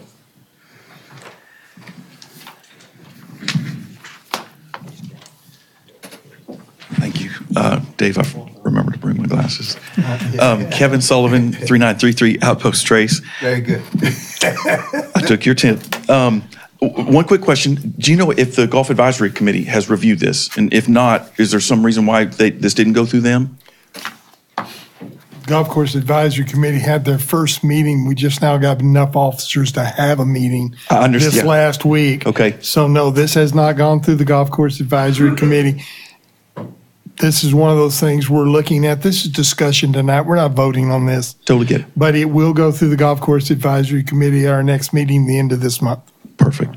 I think Chris answered some of the other questions I had, but I just want to confirm. So I've heard rumors they're going to have, these $20,000 equity memberships. I'm assuming that's what you're talking about, because I've also heard they're going to have, $3,000 prepaid annual green fees, much like we do. And I'm assuming this only applies to the equity members, not to the annual prepaid green fees. Is that correct? I would need to double check their rate sheet. I'm not gonna. And the only reason why I'm asking that is that if it also applies to the $3,000 annual prepaid, I think someone just mentioned it, they're going to go over there and get a membership there and pay an extra $300 and get to play here too. Yeah. So I think we want to make sure this is only limited to the $20,000 equity membership folks. I was asking those questions. That's because I was wondering how many people were going to walk away. Sure. I've heard we've got one already, but Yeah. I don't know for sure. But And I'm just trying to make sure that these questions are being asked. But I think someone talked about the reciprocal agreement. I would highly recommend that we don't do anything unless we've got the reciprocal in place. I guess the final question I have is, have we done the profitability analysis on this? And by that, what I mean is, it costs us X, $25.75 for us to deliver a round of golf to people. Just take the 1.4 million, divide it by the number of rounds, and that's what it cost us. I guarantee you it's more than $14, okay? So my point is that have we done the analysis to understand how many rounds we could give to these people and not blow through the 300 and start to lose money? And I guess the final point I'll make is that, if we're gonna run a business at the city, let's run it like a business. Let's do the due diligence ahead of time. Let's do the profitability analysis and make sure, for example, we can't allow them to play more than 25 rounds before we start losing money, that we put that limitation into the agreement that we have with them, okay? Thank you guys for your time. Appreciate it. cool. That's fair. Kevin? Yes, sir. The only thing that I would add to that is that we're looking at the 300 plus the cart fees. Plus, these are people that are going to be coming in to our pro shop, buying equipment. A lot of the people that he's looking at are people that do spend quite a bit of money at the golf course. So there's more to it than just the $300.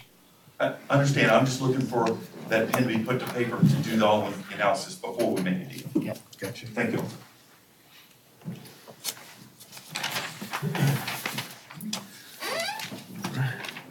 That is everybody that I have signed up for agenda item number 6.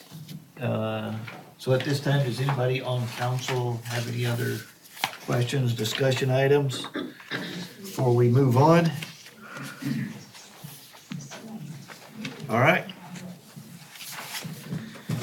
We will move to action item number 7.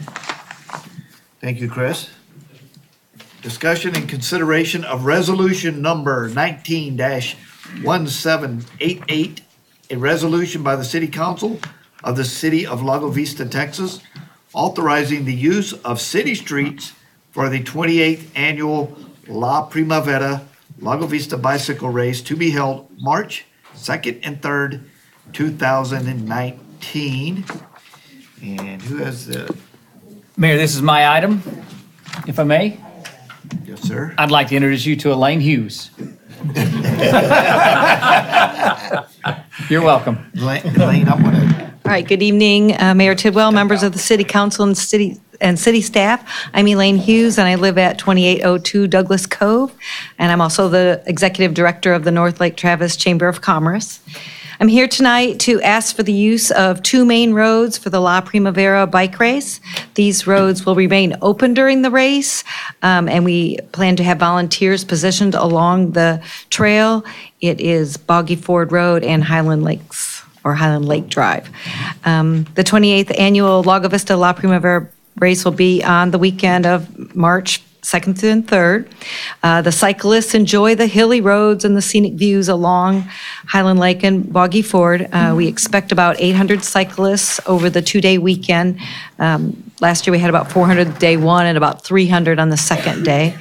I'm asking city staff to provide the placement of the bike sculpture at Bowden Point the week of February 11th through the 14th. Asking the streets to be swept, both on Highland Lakes and Boggy Ford, to place trash cans near the starting line at 1925 American Drive, and to place some orange cones at Bowden Point, and the race director, Don, will arrange them. I've sent this same information to James LeBlanc a couple days ago, so he's well aware and has been involved with this race for quite a few years. The chamber will provide the citizen volunteers, the safety vests, and the stop signs. We will have a food truck near the starting line at 1926 American Drive. Don Hutchinson is the race organizer, and he will contact the police department to hire 3 officers on Saturday and 4 on Sunday, and he also funds the porta cans. The advertising for this event includes a message in the city water bill. Lago Radio created a great ad. We've also been in the POA email, Chamber Facebook. We have posters hanging both at the POA and at Lowe's Market. And then we are also on the Texas Bike Racing Association website. This year's volunteer T-shirts will be distributed at the Chamber office. I've also contacted Bella Vista Apartments, concerned about the construction there and that they had blocked some of the street. They appreciated the heads up. No commitment on stopping construction, but trying to do the best I can to get the most word out. I am conscious that we have more residents than we did last year, and that some folks are not going to be aware that this is happening. I'd like to thank some people that support the local chamber. Snap Fitness, John Oliver, the manager there, is the chairperson for this event. Lowe's Market is providing free bananas, 5 cases of bananas and water for the cyclists. And I want to thank KLVB for picking up trash along the route prior to the race so that our town looks nice. They do throw water bottles out, but the race director picks them all up. There's concern about littering during that day, but what I've seen, he picks up every scrap of plastic and lids all along the trail. We appreciate the use of the city streets and the support of the residents. Any questions? Let's see.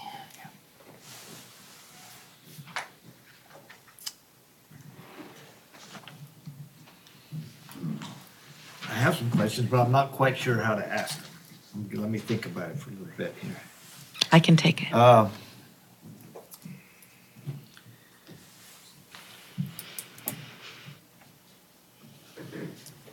So the announcement that goes into the water bills and stuff, does it address things like the water bottles and stuff like that that happens during the race? No, it just simply says, please use caution. The roads remain open. We're going to have traffic. They have a pace car and a follow car, but there are more cars and trucks on these roads than in previous 28 years that we've done this race. Because the reason I ask the questions I've seemed to be getting is it's not so much after the race, it's like during the race. They'll come out and there's water bottles and goo wrappers and candy bar wrappers and banana peels and whatever all up and down these streets for 2 days. And those of us who are around there know that, they come by and clean up afterwards. But how do we address the issues? I believe he does it Saturday night and Sunday night, though. Think he does it on both days? Okay. Because you can't hardly do it during. Are you suggesting try to do it No, during? I'm just trying to figure out how we address these people's concerns, during that time period. Right. What do we tell them? Just wait, we'll pick it up tonight, or wait, we'll pick it up tomorrow.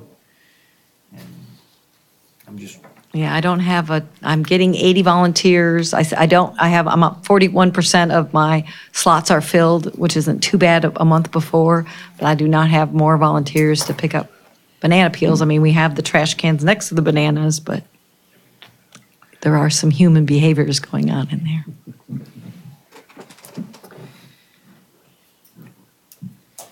I don't know, I guess when was the last time, so Don's the organizer? How long has he been the organizer? The 28 years. The whole time? Mm-hmm. Okay, when was the last time he sat down with city staff and discussed any of this stuff? Do we know? Has he called you? Our officers every year, and any concerns that we pass along to him. In the past, he's addressed fairly well. We don't hear from him until about 2 weeks before the race. So I've talked to him on the phone and email and some of the applications and the artwork and things, but he works in Austin at a does cabinetry work, I believe is his profession, and then takes off work these 2 weeks and dedicates his life to this bike race. And then we don't see him again for 51 weeks.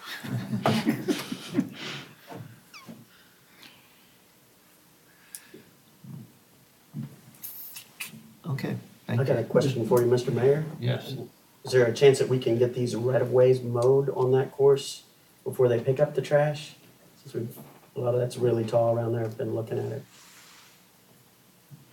I would have to address that with my city manager to see if that is something that, I Yeah. don't know what the department heads, I don't know what they have. I mean, it does create work for James, and I know the street sweeping, and maybe that's mowing is a different crew, but they have the real street sweepers that come around, which does make our town, those two main streets look pretty good during that time. I mean, I do and have, pardon me? I wouldn't want to be a volunteer in knee-deep grass picking up trash before or after the race. Right. Do it every day. Yeah. Folks, that, Mr. Mayor, can I just ask Josh a question? On Boggy Ford, are there any potholes that we have to address before this happens?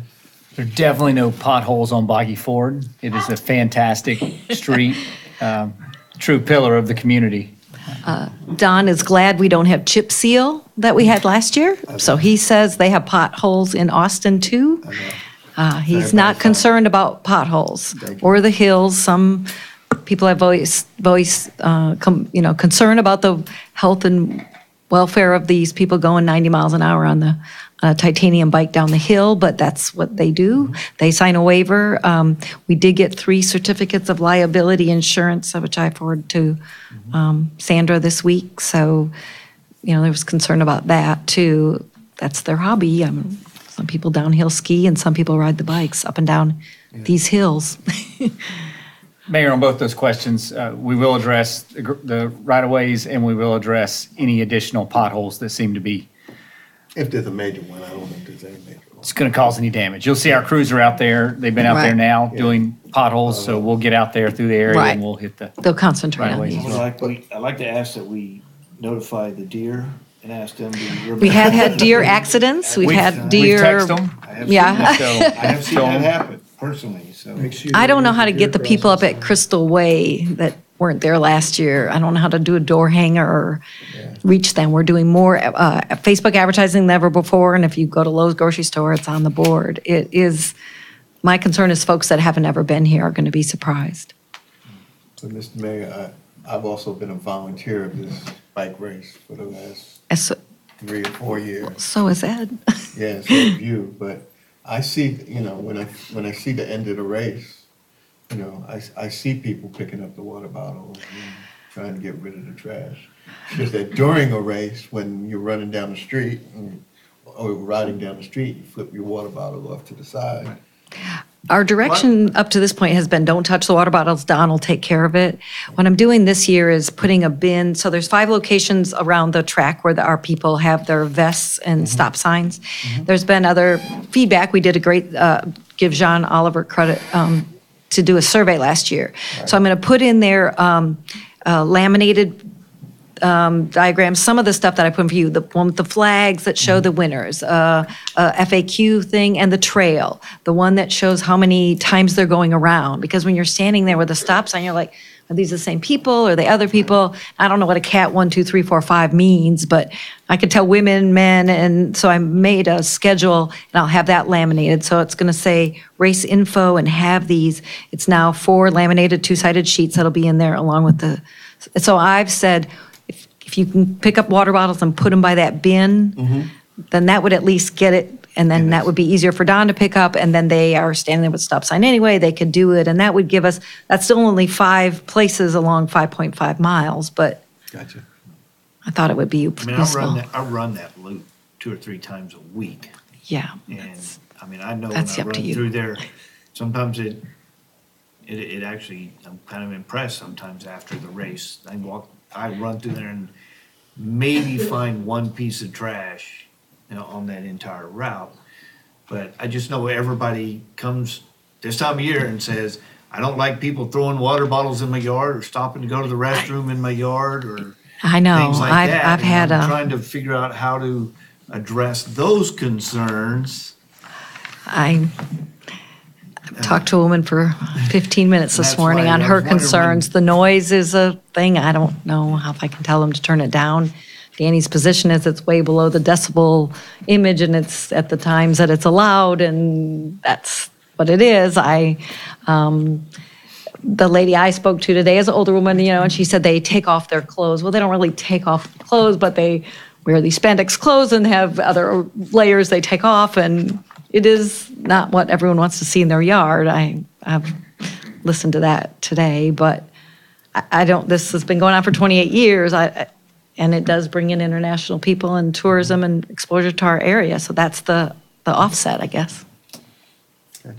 Elaine, have we, some of the times for events, we hang the banner across Loman Ford? We can't do it crossed anymore because of crew safety, I believe, was the main Goes along reason. the rock wall now on the side. Right. It looks like I a city don't we don't have a budget for this. Don collects all these fees, pays these porta potties, and the only part that the chamber does do is the volunteers, the 80 volunteers. So it's not a money-making thing, which is a concern of some of my board members, but we're moving ahead this year, so I don't have money for a banner. What I am gonna do, I just usually write welcome cyclists at the Beanstalk because she's a board member on that sign. I've heard from other residents, why don't all of our retailers and put up signs, welcome the cyclists and all that, but I don't have a budget to fulfill that. Do we have a city sign that? We have the Yeah, monument I think sign. we will post something about it. I can take that as my action item, talk to Meredith about that. The premium sign. Just to The try last to we get did the last year is residents to just know it's said, coming. welcome, cyclists. Now he does, it's a crazy thing, but say bike race this Saturday and Sunday, he puts them up a week early. But then you're like, Saturday and Sunday, it didn't happen, but then it's the next weekend. So it is a way to alert the people without him having to customize the dates on all the signs. So hopefully that'll get my Crystal Way people aware that something's up. Elaine, I remember from last year that there was some people that were asking where parking was. Is there a set place for people to park that are coming to watch? What we do is request the Lakeside Christian Church, Luisa's Hair Salon, the Remax office. They close for that whole weekend. So our only parking is down American Drive towards the point there, towards the end. Then there's Vancouver Cove is a not yet occupied place where they put the porta potties, but that could change some year. And then there's parking down a road that's parallel to American, where there hasn't been any homes. But the villa, it's the people that live at Vista Villas and right at the intersection that don't like people there. Is that advertised though, so that people that are coming to watch the race know where to go to park, that sort of thing? Not on any of my materials. I don't know. I think Because I remember that. they get there at 7:30 and they just go wherever they go. Yeah.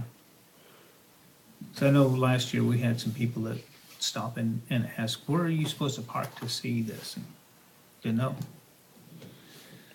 We just have, a lot of people want to be at that action of the start-finish line, which is where the music is and all that, but we do not have the support of Aloha Suites this year. They're moving their model to be from nightly to annual. So there are 4 units that are being leased at the shores further down for their bike riding people, but we don't really have a registration room that we've had in the past. So it's just going to be a tent on the easement on that road. So whether we are using the easement, or are we trespassing on the POA? Highland Villas POA is part of the discussion I had with somebody today too. How many racers do you anticipate?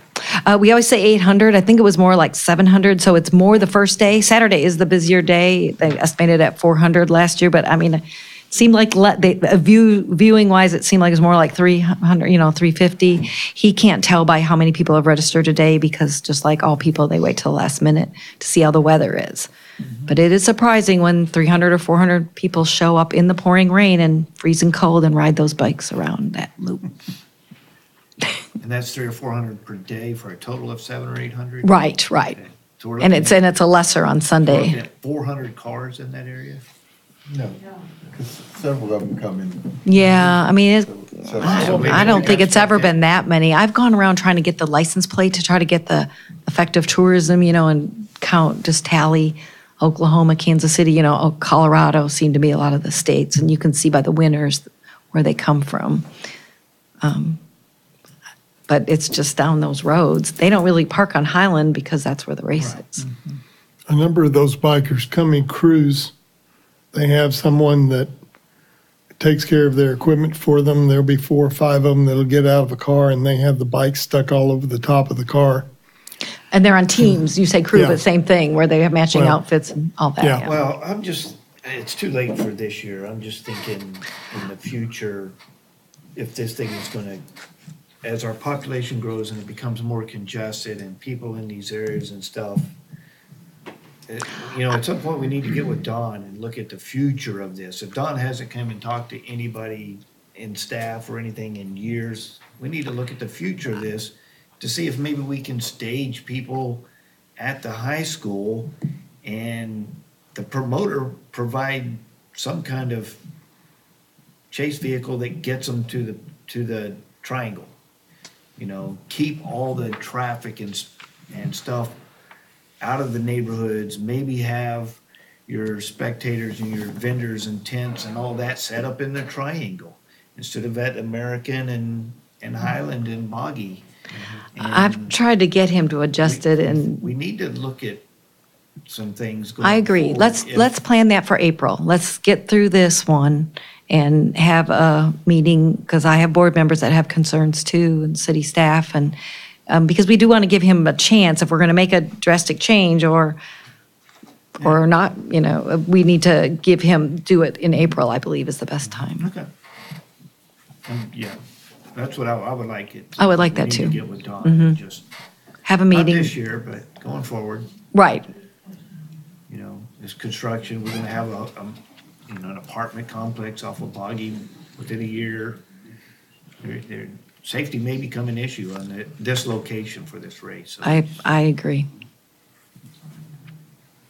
Are there any other questions? I encourage Thank you. people who are calling me to come and speak against. All right, so you can have a seat. but Okay. I do have some people that want to make comments, and they may have questions for you. Okay. I have Susie Ritchie. Yes. Me. Hello, I'm Susie Ritchie, and I live right in the middle of this mess that they're talking about. And last year was my first year there, and I had no idea when I came home that there would be a carnival at my place. Like you said, 700, 700 bikers. They're changing clothes, they're using the bathroom, because there's 5 miles to the nearest bathroom. 5 miles. So they have portalettes. How many portalettes are going to have for 800 people? Or even 400 people? Take it in half. What are you going to do? 2 or 3 portalettes? And who wants portalettes also at their condominium? The noise, the trash. I told somebody it's good my little granddaughters weren't there. I would have sprayed the guys with hoses. I was so upset. I would have. I mean, they're using the bathroom in the street.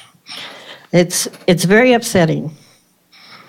And the parking, bicycle parts, the first thing I saw when I came down the street was the vendors selling beer. This is my home. We're not temporary there. People think that we are part of the ones that are timeshares. We are homeowners. Our whole corner there at Highland and American, we are homeowners. I have called last year when that happened. I just came in from Galveston, and all these people there, and I thought, what happened to my place? And everybody's telling me that the council approved that. I said, are you telling me that the council approved for someone, all these people, to use my private community property? I've been in real estate 30 years. I'd never heard of such a thing. And I still am, that's why I'm here. Right. And I've talked to everyone. And this guy that runs the race, he told me he was brand new. He just inherited it. Now, I don't know what happened here, but he told me last year he just inherited it and it was always done here. Well, always done here is not good for me. And people think that I'm the only one complaining. What happened is all those other people that are retired that live there, they've lost their voice. They don't think anybody cares. Well, I care, and I intend for it to stop. So I don't know what I have to do to get it to stop. I've called everybody except the president, and maybe he's next, I don't know. But I don't want that at my home. I don't want people selling beer. I don't want them going to the bathroom. I don't want them to open my door and they're changing their clothes. And it's like I need to call for each incident. I'm not wanting to put somebody in jail for peeing in the street. I want that to stop.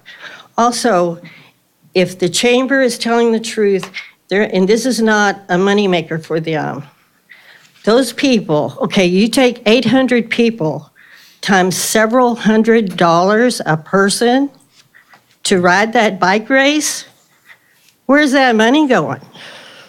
Actually, it's only $45 to enter. Okay, $45 times. What it goes to is the cash prizes. He pays out $7,100. So what is Lago Vista getting? Unhappy residents, trash, noise, you name it. It's all, you know, a pretty picture here. It's not a pretty picture. Come down to my house and sit that day. Any of you are welcome. I will have coffee for you, and you can take a look. And the noise, the blaring radio stuff, everything starts like 7 o'clock in the morning and goes all day. It's all funny. Well, it's not funny. That's my home. And that's a lot of other people's homes that are voters. And we're permanent there. Okay, well, your time's up, so. All right. We're gonna move on, but I understand, and that's exactly why I said we need, you know, this year, we're on it. We're at March already, so we need to go and sit down with Don, and in the future, look if there's a better plan. Using the triangle for staging areas, have all the porta potties and the beer vendors and everybody up there where nobody lives. Nobody lives at that triangle. You know, have our parking somewhere else where you're not parking in people's neighborhoods. There could be all kinds of things that we can do to eliminate just that problem that you're talking about today. But it's not gonna happen this year. So in the meantime, we've got to work with our PD and our volunteers, and I don't know, we need to rope off the private property or something with police tape or something that tells those bicyclists that they do not cross this yellow piece of tape into private property. You know, there's some things that we can do over the next 21, 24 days to help eliminate it, but we're not gonna be able to completely eliminate it for this year, but we will be looking at it going forward. Well, one of the things is too, all these vendors. Now, I don't know if they said, oh, go there, you don't have to pay any money or whatever, but we're talking about selling beer, we're talking about face painters, we're talking about a carnival. Right. That is happening now. I'm sure it built up over time. Okay. Okay. So you are looking at that, and how would I know? All you gotta do is call me and ask me. I have her number, we can call and invite her to the meeting. Yeah. Oh, we have it. All right, Dick's Dairy.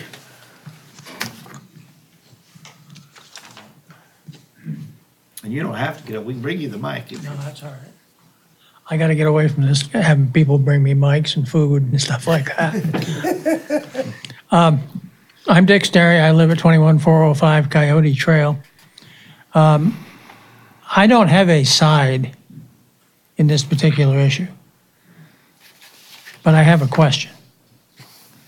And my question is, where does the money go? And I haven't gotten a satisfactory answer yet. I've heard that the bulk of it goes to the company that puts on the race and that they use it for prizes. Now, to me, that's not good enough. what we're doing is we're putting a percentage, I don't know how big that percentage is, of our citizens at risk or at concern at least about the activities that go on. The one that got me, and I heard it a few days ago and I said, this can't be right. I heard it again tonight. And that is that people are actually changing their clothes out in the open and getting nude. Now, we got little kids riding around in cars. And if that's true, that needs to be put under control if nothing else does. So I'm not going to tell you how to do it. I'm going to tell you that we need to work on it. And that we need to put some conditions on the approval. And one of those conditions ought to be some cash flow back to the city. Thank you, Mr. Mayor. Yes, sir. Thank you.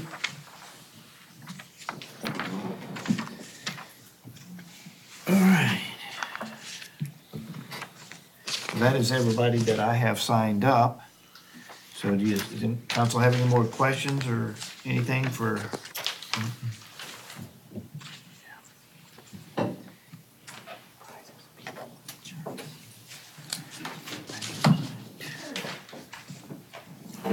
All right, if nobody has any more questions or comments, then this is an action item.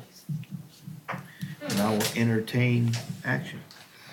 Mr. Mayor, I make a motion that we approve resolution number 19-1788. Second. All right, I have a motion and a second. Any further discussion? All those in favor say aye. Aye. All those opposed, nay. Hearing none, motion carries unanimous. Thank y'all. And we go to number 8.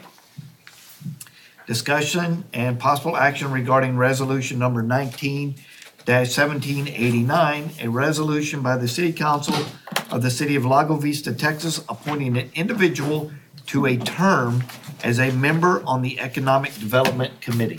Yes, sir. Josh, you want, or do I take this? Have at it. Okay. When we set up the Economic Development Committee and we were picking people for that committee, we thought we had picked the right number. We missed one because we only have 6 people. So we had some people, other people that have applied for the job. Donald Jandro, I have his name as the person that I'd like to add to the Economic Development Committee. I've dealt with Donald on many different occasions. He helps out with Lago Fest. He helps out on the Lions. He's an active participant and he's very knowledgeable.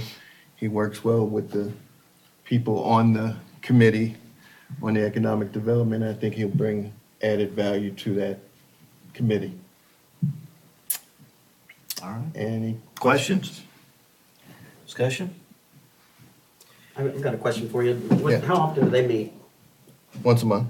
Once a month? They're not meeting until after the economic development director is hired in Okay. March. According to the packet, it looks like there's still running one short. Does that sound like That's you're why filling this that is, one position? this is filling that one position. If you're looking at the part where it says impact if denied, that's what it will continue to operate with. Okay, one. gotcha. That's if we don't approve Donald Jandro. Yeah.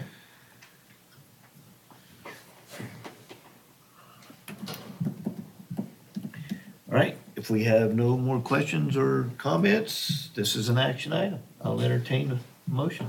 Mayor, I move that we approve resolution number 19-1789.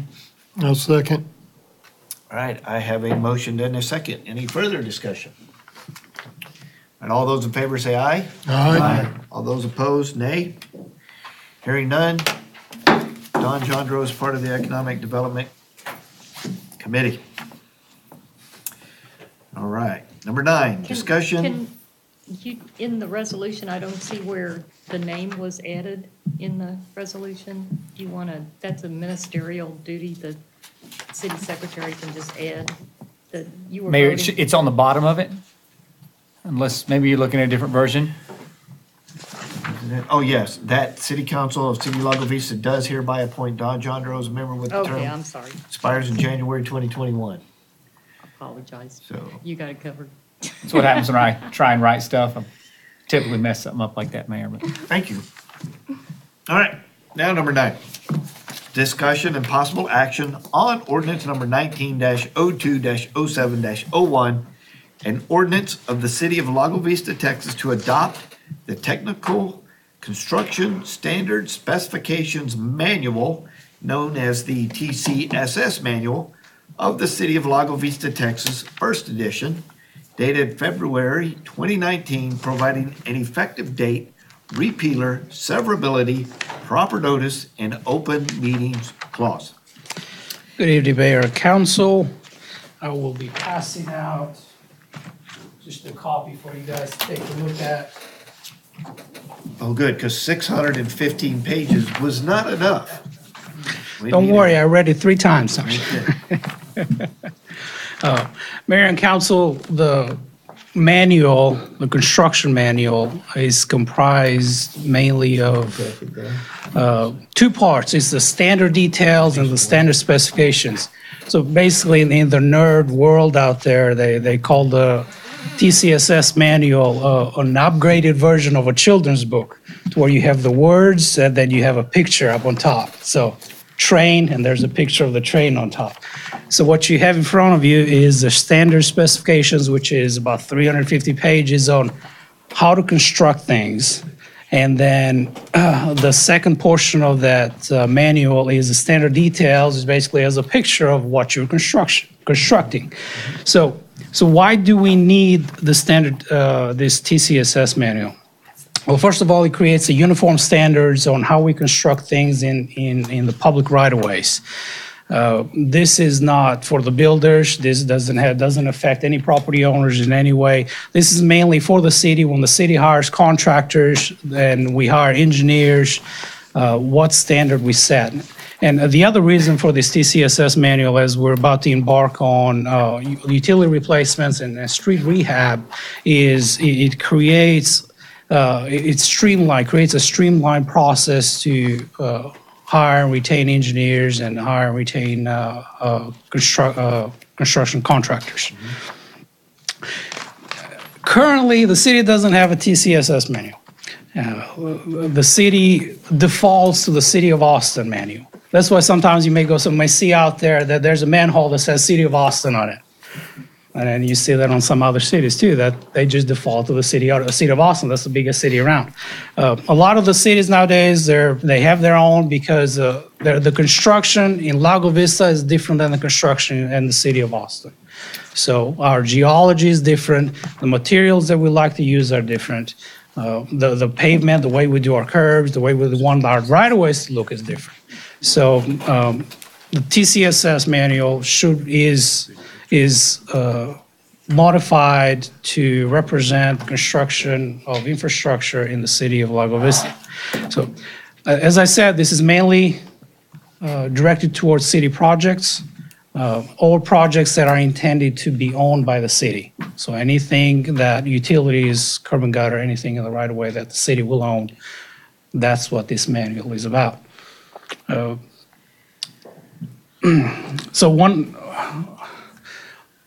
one of the things that we're going to have to, if council does adopt this tonight or at the next meeting, one of the things that staff will have to work on is to make a revision to the standard, to the subdivision regulations. Because right now it says that the City of Lago Vista standard details, but there's another section, a little bit confusing. It says the City of Lago Vista has adopted the City of Austin standard details. So that's something that in the future we're going to have to fix. Just kind of a heads up on that. I am here to answer any questions. I know that I don't want to go into too much detail on this one, because we can all get lost. This is a two-part manual? It is a two-part manual. It is one manual. And the pictures in another. Exactly. Another question, and it mentions in there that all parties are to have workman's comp and general liability policies. Do we keep copies of those? Is it our practice now? If the way this is written, and it goes along to what Frank has been talking to me about pretty much all week, this manual is set up to where developers can use it for their contractors, or the city can use it for their contractors. So when you have a set of documents, this document goes in every standard construction document, but before that, you have several pages that describe first who the owner is. So whoever the owner is, that's what dictates where all of everything else goes. If that makes any sense. But if we do hire a contractor, if it is our contractor, yes, we are the ones that keep all the bonds and insurance and everything else. And as a developer, you were saying the developer keeps those records. Do we get anything from them that indemnifies the city of Lago Vista of anything that occurs? If the developer adopts his standards for his construction, then then the liability falls on the engineer that puts together the construction documents, which are drawings and specifications, obviously. So that's who becomes responsible ultimately. Yeah. Typically, when we do these, if they give you a presentation or a bid, those documents would be included in the bid, and then we keep them. Do we do that as a? If it is a city project, now let's not confuse city projects with developer projects. So the city has no liability. Anything that the developer constructs, it belongs to the developer until they sell it back to the city. So until they sell it back to the city has really no part in what happens in that development. The developer is responsible for everything that happens in there until it gets transferred. Well, they're not selling it back if it's in a subdivision. We're going to accept it when you're happy with it. That is correct. Thank you. Good point.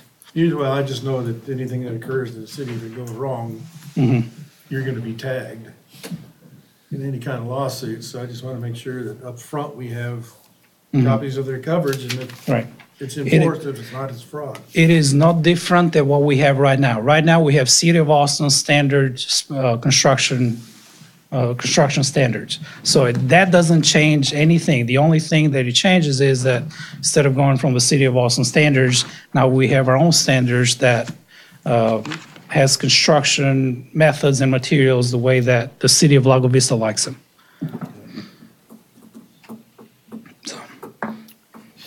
Now, this manual it's not something just right off the shelf. This is something that we've been talking with developers. We've been talking to a lot of contractors, a lot of suppliers, and it mentions in there subcontractors, and as you go down the line, the main guy may submit a document, but who's responsible for the subcontractor submitting a document that they've got surety coverage? It's usually the main contractor.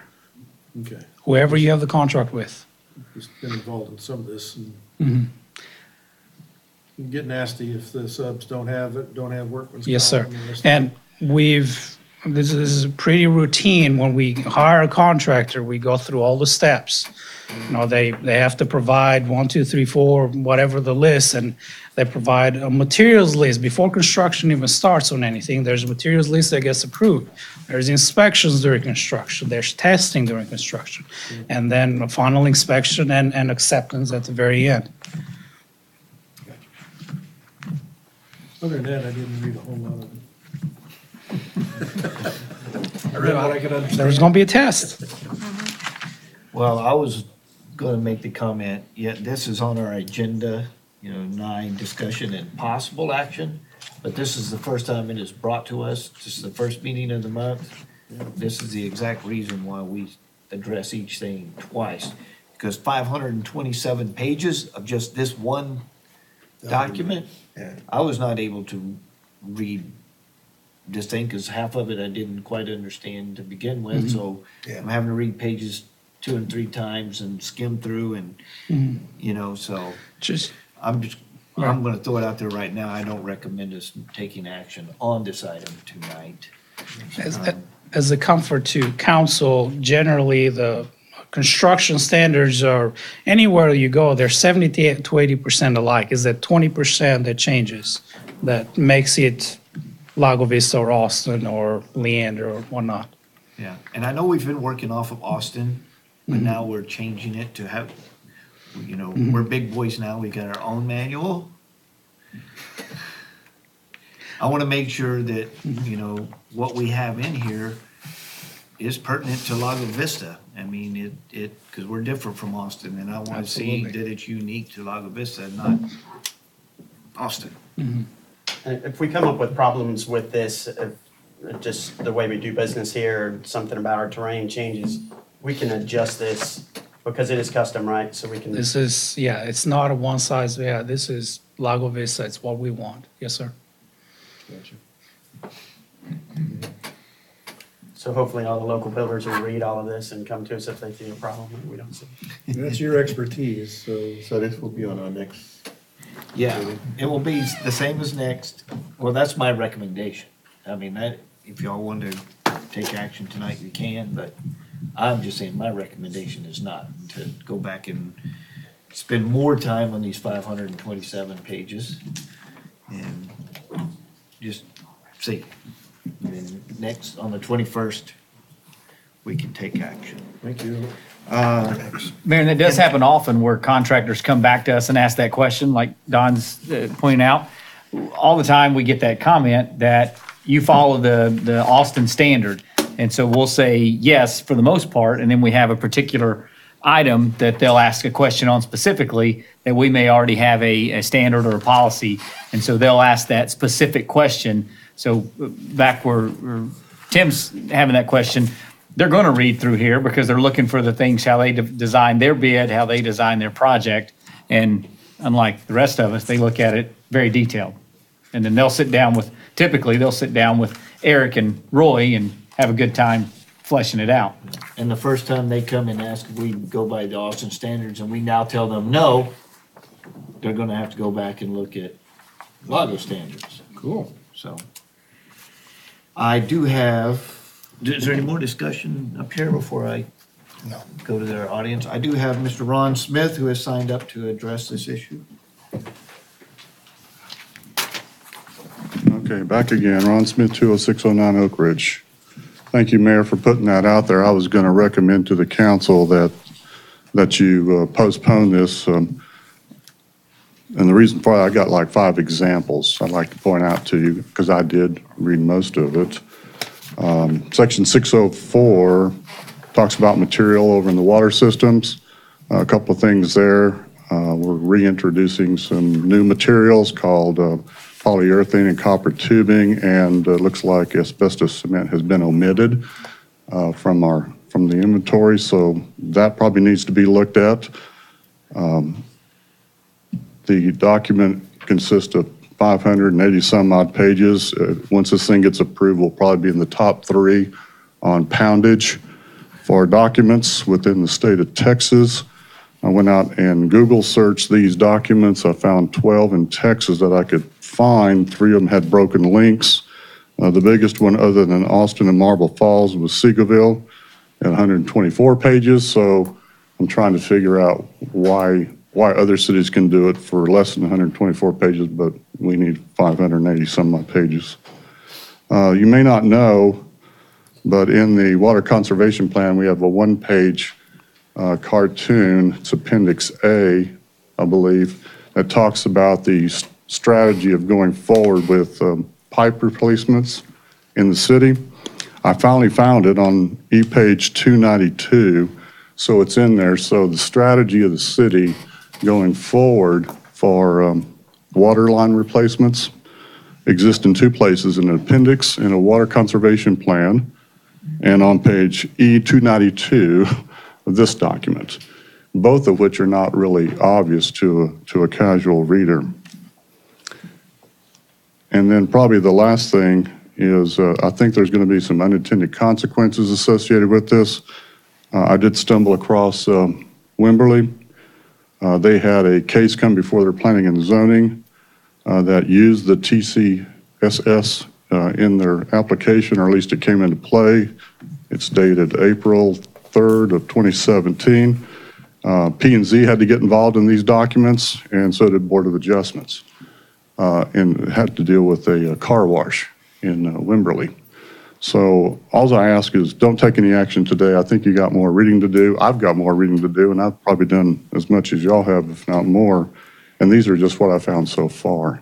So I ask that you not take any action tonight, and I think we got some more fleshing out to do. Thank you. Thank you. Thank you. All right, that's all I have that's signed up. Is there anybody else that cares to address this issue from the audience? All right, council, do y'all have any other questions, concerns, comments at this time? All right, again, it is in our action items. If you so desire, we can take action. If not, I will move to number 10. All right, hearing none, we will move to number 10.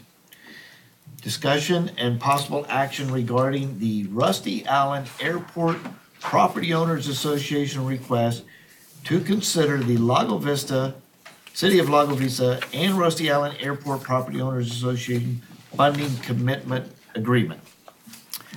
And we will start with, is that on you, Josh? Yes, sir.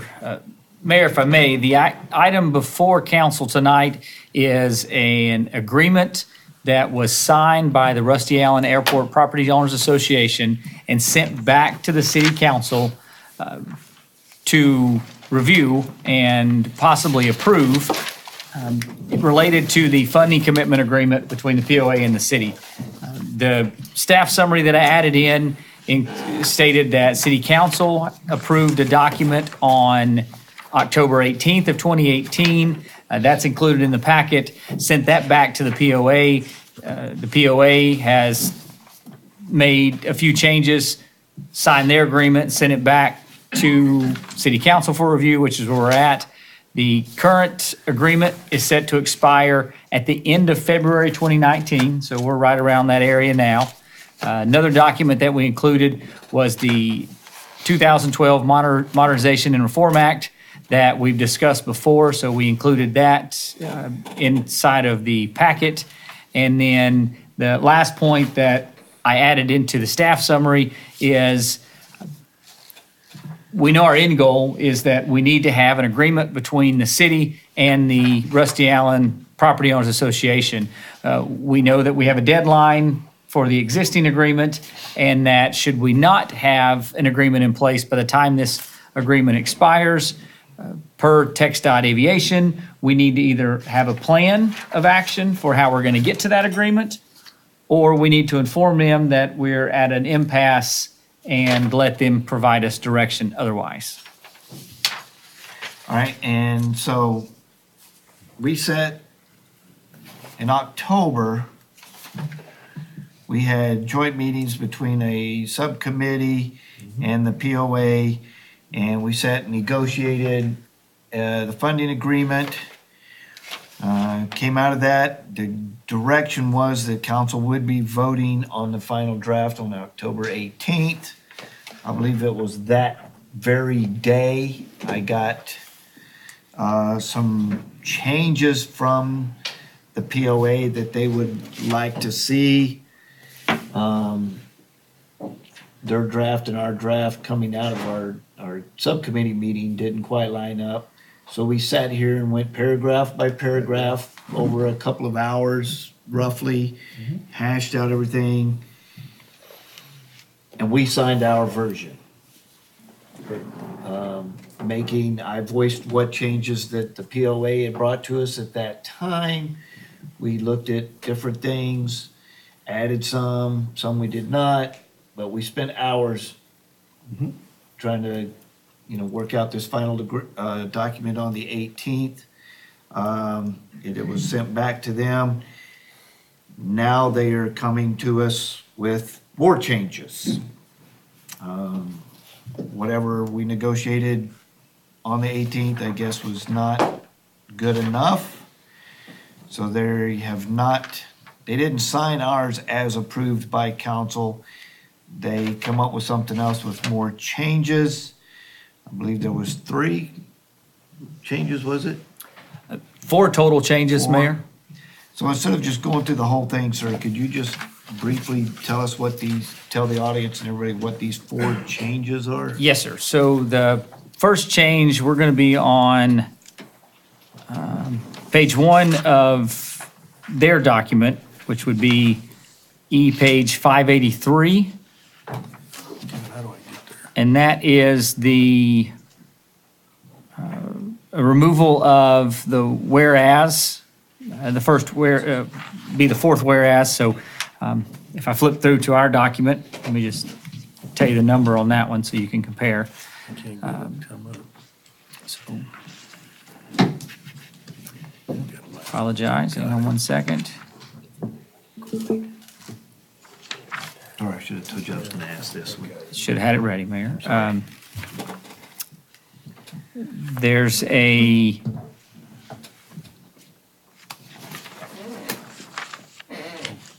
whereas that we've taken out that basically says the POA agrees to the policies set forth by the rules and procedures set forth by the airport. That's the first whereas that's taken out. So that happens on E583. Now we go down to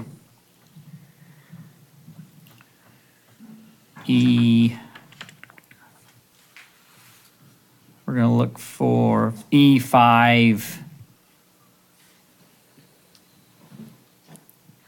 The next change is going to be in the dollar figure that the city had approved. The city approved $27,656, and the POA approved agreement comes back at $21,000. It's 21.5, isn't it? Sorry, my e-pages aren't as fast as I would like.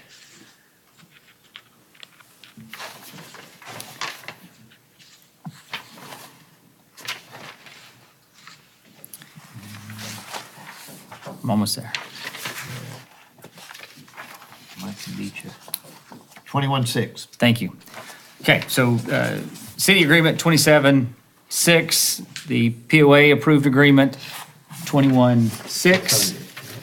Now, the third item will be under Article 3. And that's going to be page 594. There are 2 items that the city-approved document had under Section 1, which is commercial aeronautical uses with registration. The POA took out the first part of that section and continued on with the second part. So there's 2 sentences. The POA took out sentence 1. The city had added in, had 2 sentences. The POA has the 1 sentence. That section deals with, the way they have it written now, any Rusty Allen Airport Property Association member seeking to engage in any temporary or permanent commercial aeronautical activity on the land owned by the RAA POA member shall be required to place on file with the city the Rusty Allen Airport Business Land Use Information Form. We'll get back to that one in a minute. And the next section is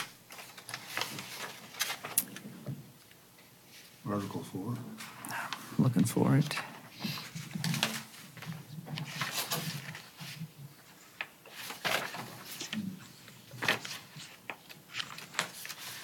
I was thinking that.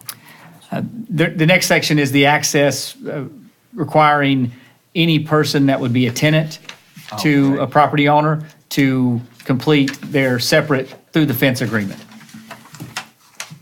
And that was also in number 3. What was that? Section 3. Article 3. Their version says the city acknowledged there may be commercial leases of Rusty Allen Airport POA member property, reference FAA compliance guidance letter 2013-01 dated July 16, 2013. That's on page E594. And then the final section that has been taken out from the POA version, the 4 comments plus the dollar figure, would be on the last page of their agreement, which would be E597. They've taken out the section and changed the lettering that just says the RAA POA agrees to comply with the rules and regulations of the airport, rules and procedures of the airport. And we can discuss those individually because there's a couple comparisons if you've got questions on those areas that we could hit. So what we're doing tonight and the next meeting is looking at, do we stick with the version that we passed as council October 18th, knowing that 1, 2, 3 people were not on this council at that time? Or do we adopt some of the changes that they have come to us now? Or do we meet somewhere in between? That is what we're here to decide now and on the 21st. So questions for our staff at this time? Josh, let me see if I can characterize this appropriately. We're $6,000 apart. The issue with the statements about the rules, which have to do with the city ordinance that's enforced in any case. In other words, the rules are a city ordinance that you have to follow. So the enforcement of those rules, if we don't have a deal, it's still going to get enforced. And the third issue is, and this may be a question for the mayor, but effectively is some wordsmithing issues in the way they have either cut out or addressed stuff, but I'm not sure they're huge substantive issues. Is that a fair characterization? Mayor, for me, so the dollar's spot on. There's about $6,000 difference in the two agreements.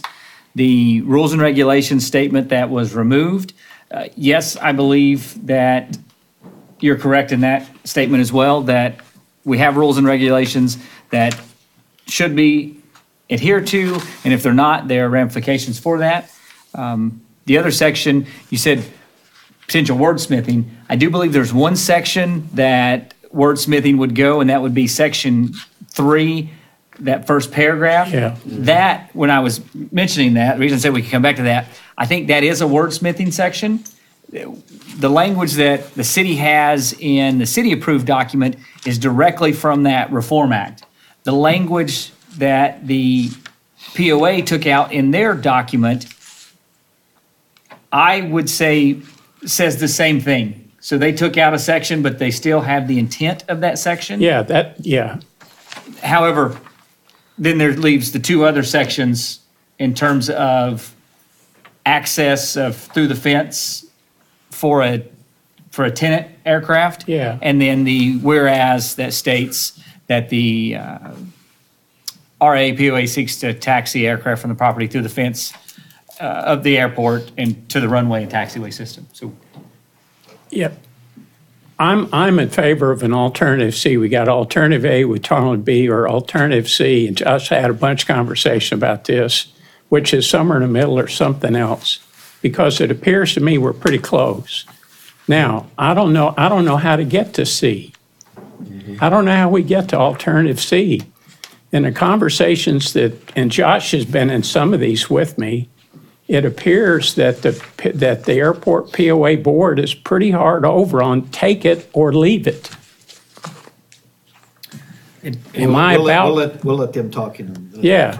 Mayor, I'm going to say that going to Frank's comment, I was involved in one of those discussions that we had, and then we do have two board members. There's Mr. Bush here and Mr. Peck, two members sitting there, and another. Do we have 3?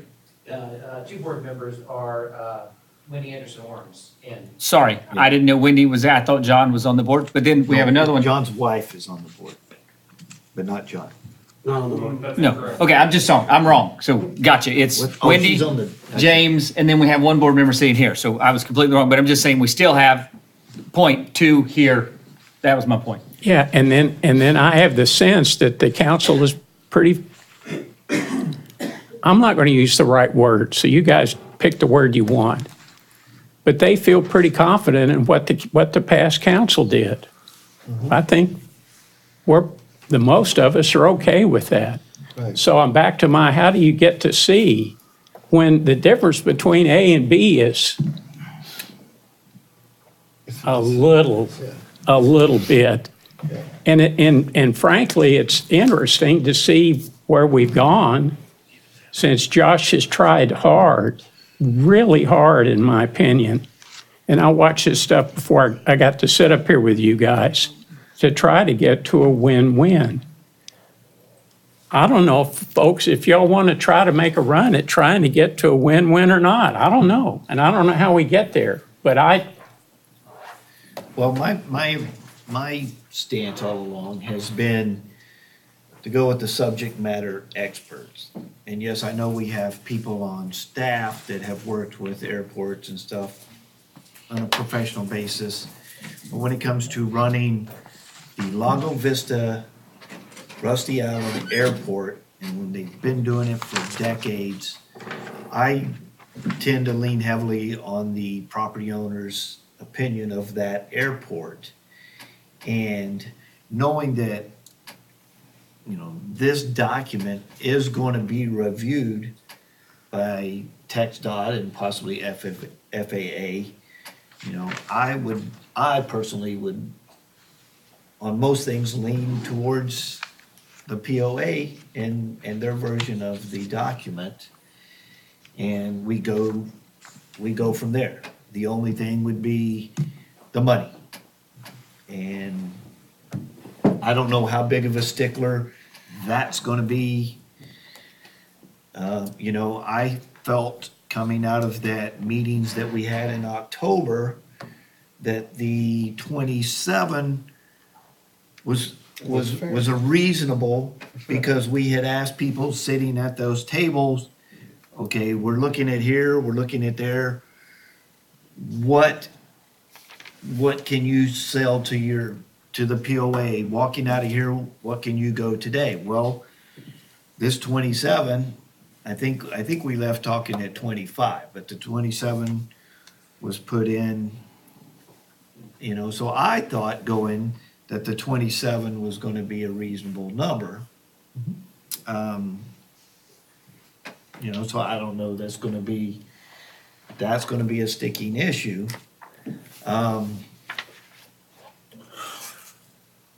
One thing I do, if we agree to leave it at its current rate, no stipulations or ever,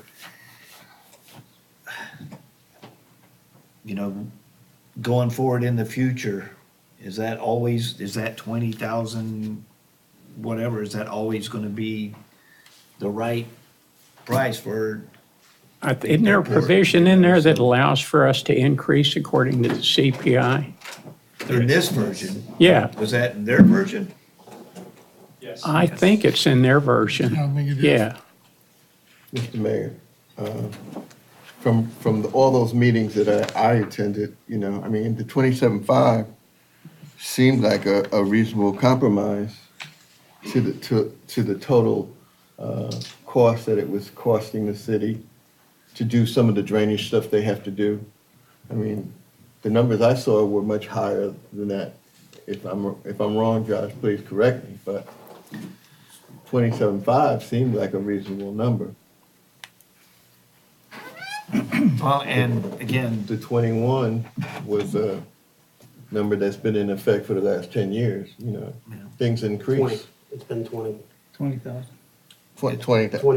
20. Yeah. So things require additional monies in order to get the job done. You can't just remain at the same 20. Mayor, if I may, since I was the one that came up with that figure, I'd like to go back through the way that I came to the figure 27,656. What I reasoned was that looking at the original agreement that we had back in 1999, that was $18,000 that was paid for that fee. I reasoned then that had we looked at the buying power of 18,000 in the year 2009, which is when that 10-year contract ran out, that figure should have been something like 23,100. But it wasn't, it was 20,000. So now, moving forward another 10 years, we are now being asked to accept a figure that's even less than what it should have been, in my view, back in 2009. So if we take 18,000 and use the computer price index, that takes us to 27,656 today. That's saying that we are now able to have the same buying power with that 27,656 as $18,000 was back in 1999. Now, I just happened to hit on this idea because back in 1999, I bought a little black F-150 for $18,300, something like that. There's no way that I could buy that same truck today for any less than $27,000. It's just not, it just wouldn't happen. So that's my view on how to look at the amount of money that we're being, that we're trying to get to in this agreement. And I have to say, I will not come off of that. So again, we're at option A, we're at option B, option C is somewhere in the middle, or there's option D and we do nothing. Nobody make a agrees to counterpoint? anything, and then we have an outside agency decide for us. What's that? I'm allowed to be in this discussion. I'm not allowed to be in a vote Yeah. if I recuse myself. Yeah. I'm going to refrain from that until that might be necessary. I'd say before we discuss it, until we're all super tired, maybe we go ahead and hear from the people that are here to speak on it. Well, we still have some wits about us. That's my suggestion for the mayor. Well, I don't think we're gonna lose our wits about anything. I've got my wits about me. We all get tired as this operation goes on because it's difficult, right? So That's never happened. Pretty easy for me. This is just another few hours on top of. I could explain that situation easily, but I'd rather hear it from a fresh voice. Okay. So the changes, other than the disagreement in the amount of money, their version and our version, is there any? Yeah, I have problems with it. I mean, I coming into this late, and I thought that there was an agreement, I'd heard that there was, that both parties agreed on. But reading through these changes, I don't see where they don't benefit us.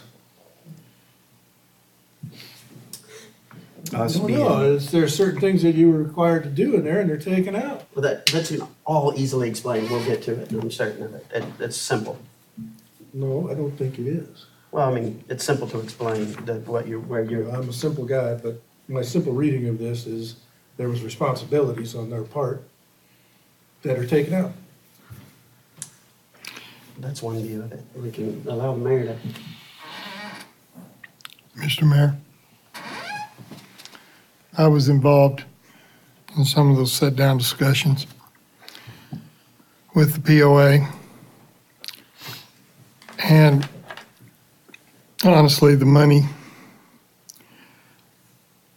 it seems like to me that the POA should recognize that there is nothing that you can get for the same money as what you did in 2009. And the city deserves reasonable compensation. I don't know that $6,000 is anything I'm going to jump up and down and fight about. But the parts of this that I am just totally unwilling to accept is the fact that there is no agreement that they will follow the rules and regulations that this council has established for the operation of the airport. To me, that is just absolute basic. Now, that's going to be enforced anyway. But just to say that you will go along with the rules and regulations that have been put in place by this council seems like a very reasonable thing to me. Doesn't seem like something that needs to be argued about or fought about.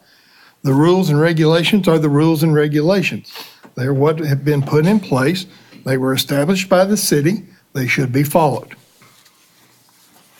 The other thing that I have difficulty with is not having a through the fence agreement with the individuals that are not deeded residents on our airfield. If you go to any of the other airports in the area, everybody on the airfield has to have a through the fence agreement. We have people on our airfield that are not owners, they are not deeded, and they're using our airfield every day. Those people need to have a through the fence agreement with the city. Now, how that's done, I'm flexible, but everybody that is not a deeded resident on that airfield needs to have a through the fence agreement. And to me, your form for the changes on someone that wants to do business up there, that's fine. As long as they are registered, as long as they're on the records here with the city that they're doing business up there, I'm fine with that. Thought the form was nice.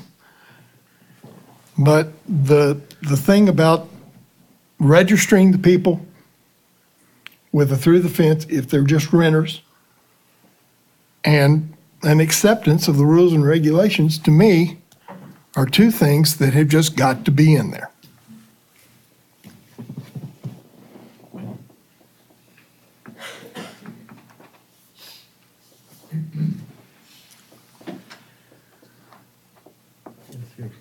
Anyone else?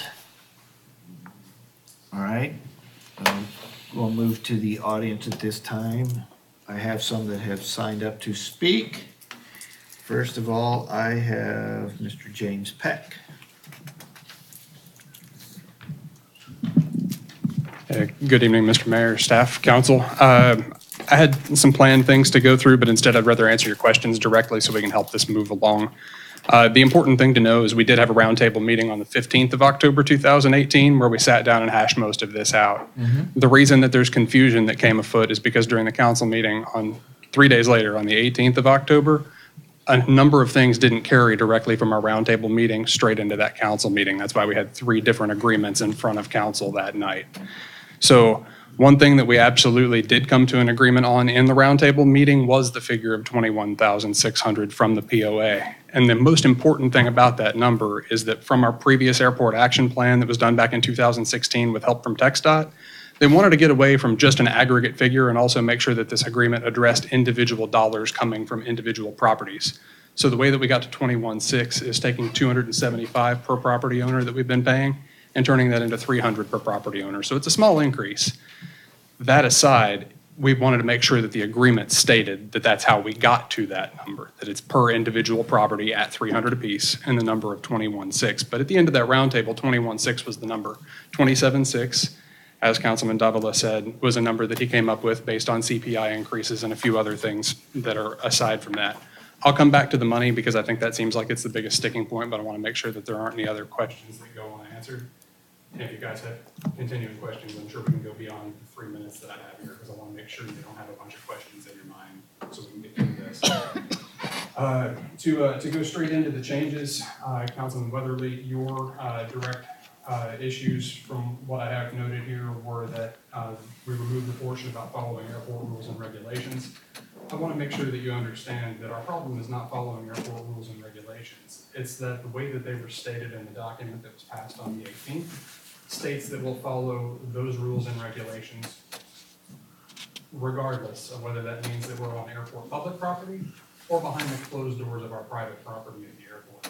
The rules and regulations, the way they're currently written and may be changed time to time by the city, which is also a problem. We can't agree to something that can be changed in the future about how we behave inside our private property. The reason we removed it is because, as Councilman Robbins said, it's a city ordinance. We have to follow it anyway, and we're happy to do that. What we want to make sure of is that we aren't putting something duplicate in this agreement that says we're going to agree to something that can be changed regularly time to time in the future that has erroneous statements about what the city does and doesn't have permission to regulate inside of our buildings. It's not outside. As soon as we cross out onto a taxiway or the runway, we're following the same rules everybody else has. In fact, the FAA has many rules that go beyond that take care of that stuff. So it's not about getting away from rules or legality or anything else. It's just that the current rules and regs are erroneously written there for how we apply. Excuse me, can you give me an example of something that would impact inside your place? Predominantly the current, so this is breaking off to a separate issue, which is the current rules and regulations document that was passed on the city ordinance back during the first week of January 2018.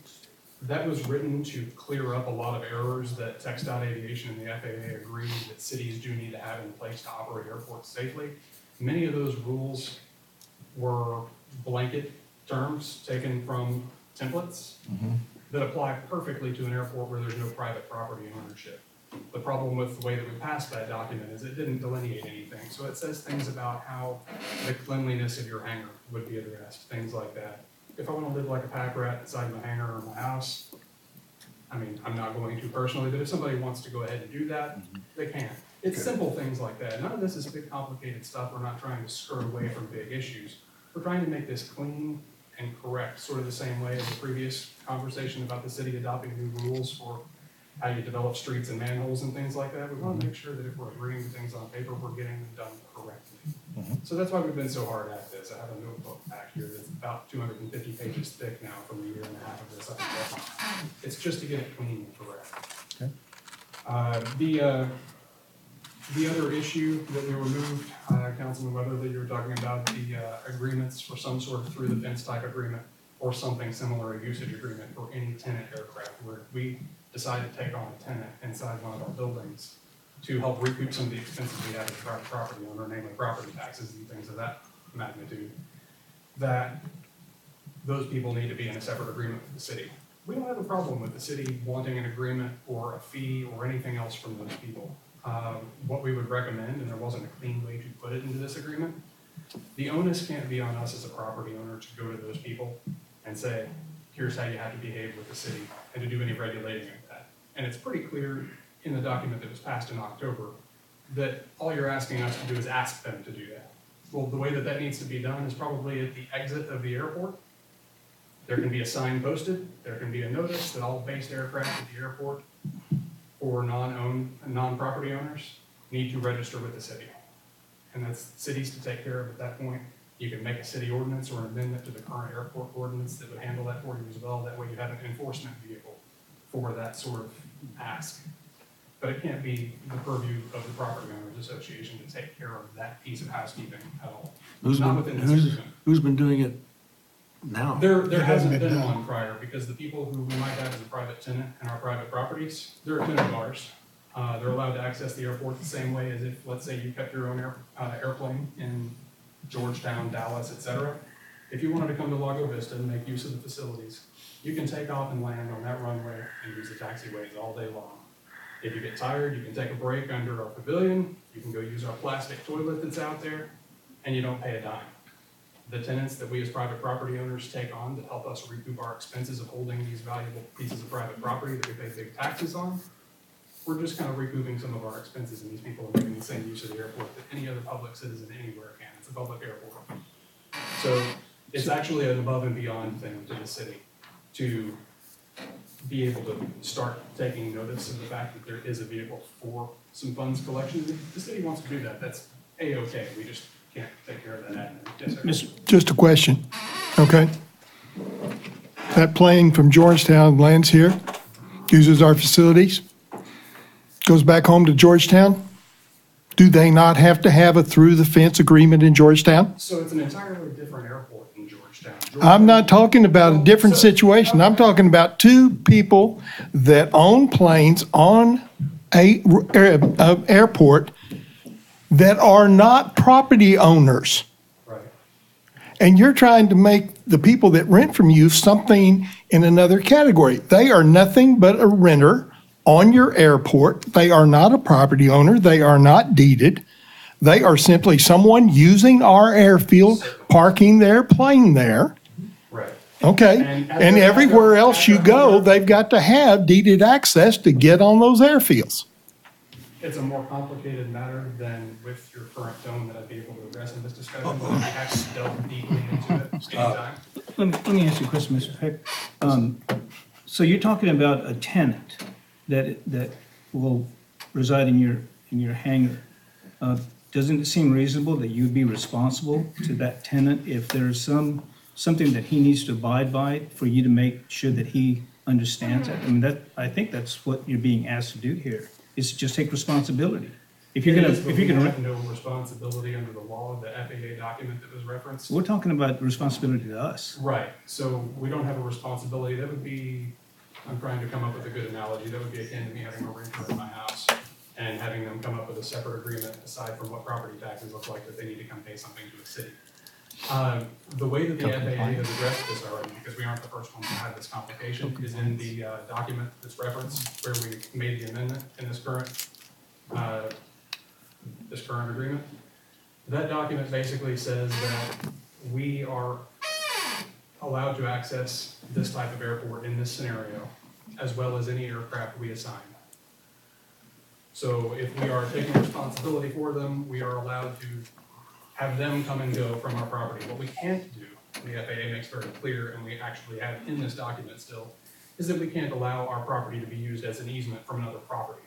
So let's say my property backed up to an adjacent 40 acres, I can't turn that into a thoroughfare to have people funnel into the airport. But the way that the FAA addresses it says, should I decide that if I want to use my private property to allow other people to store airplanes and I allow them to have the same access I can, that's a doable thing. That sounds kind of complicated and That's fairly the unreasonable. issue. It really is complicated. That's why we reference the FAA document. I have it back here. I'd be happy to dig it out and read it if that It helps. just seems unreasonable to me. If they're your tenant, then they have some responsibility, and if they're your Right. tenant, then So, well, let's back up from that a little bit and go all the way back to what our responsibility as property owners at this airport. That's a discussion that, where are you going, Dan?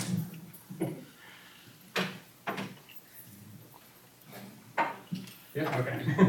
Batteries don't I didn't know. No, they don't.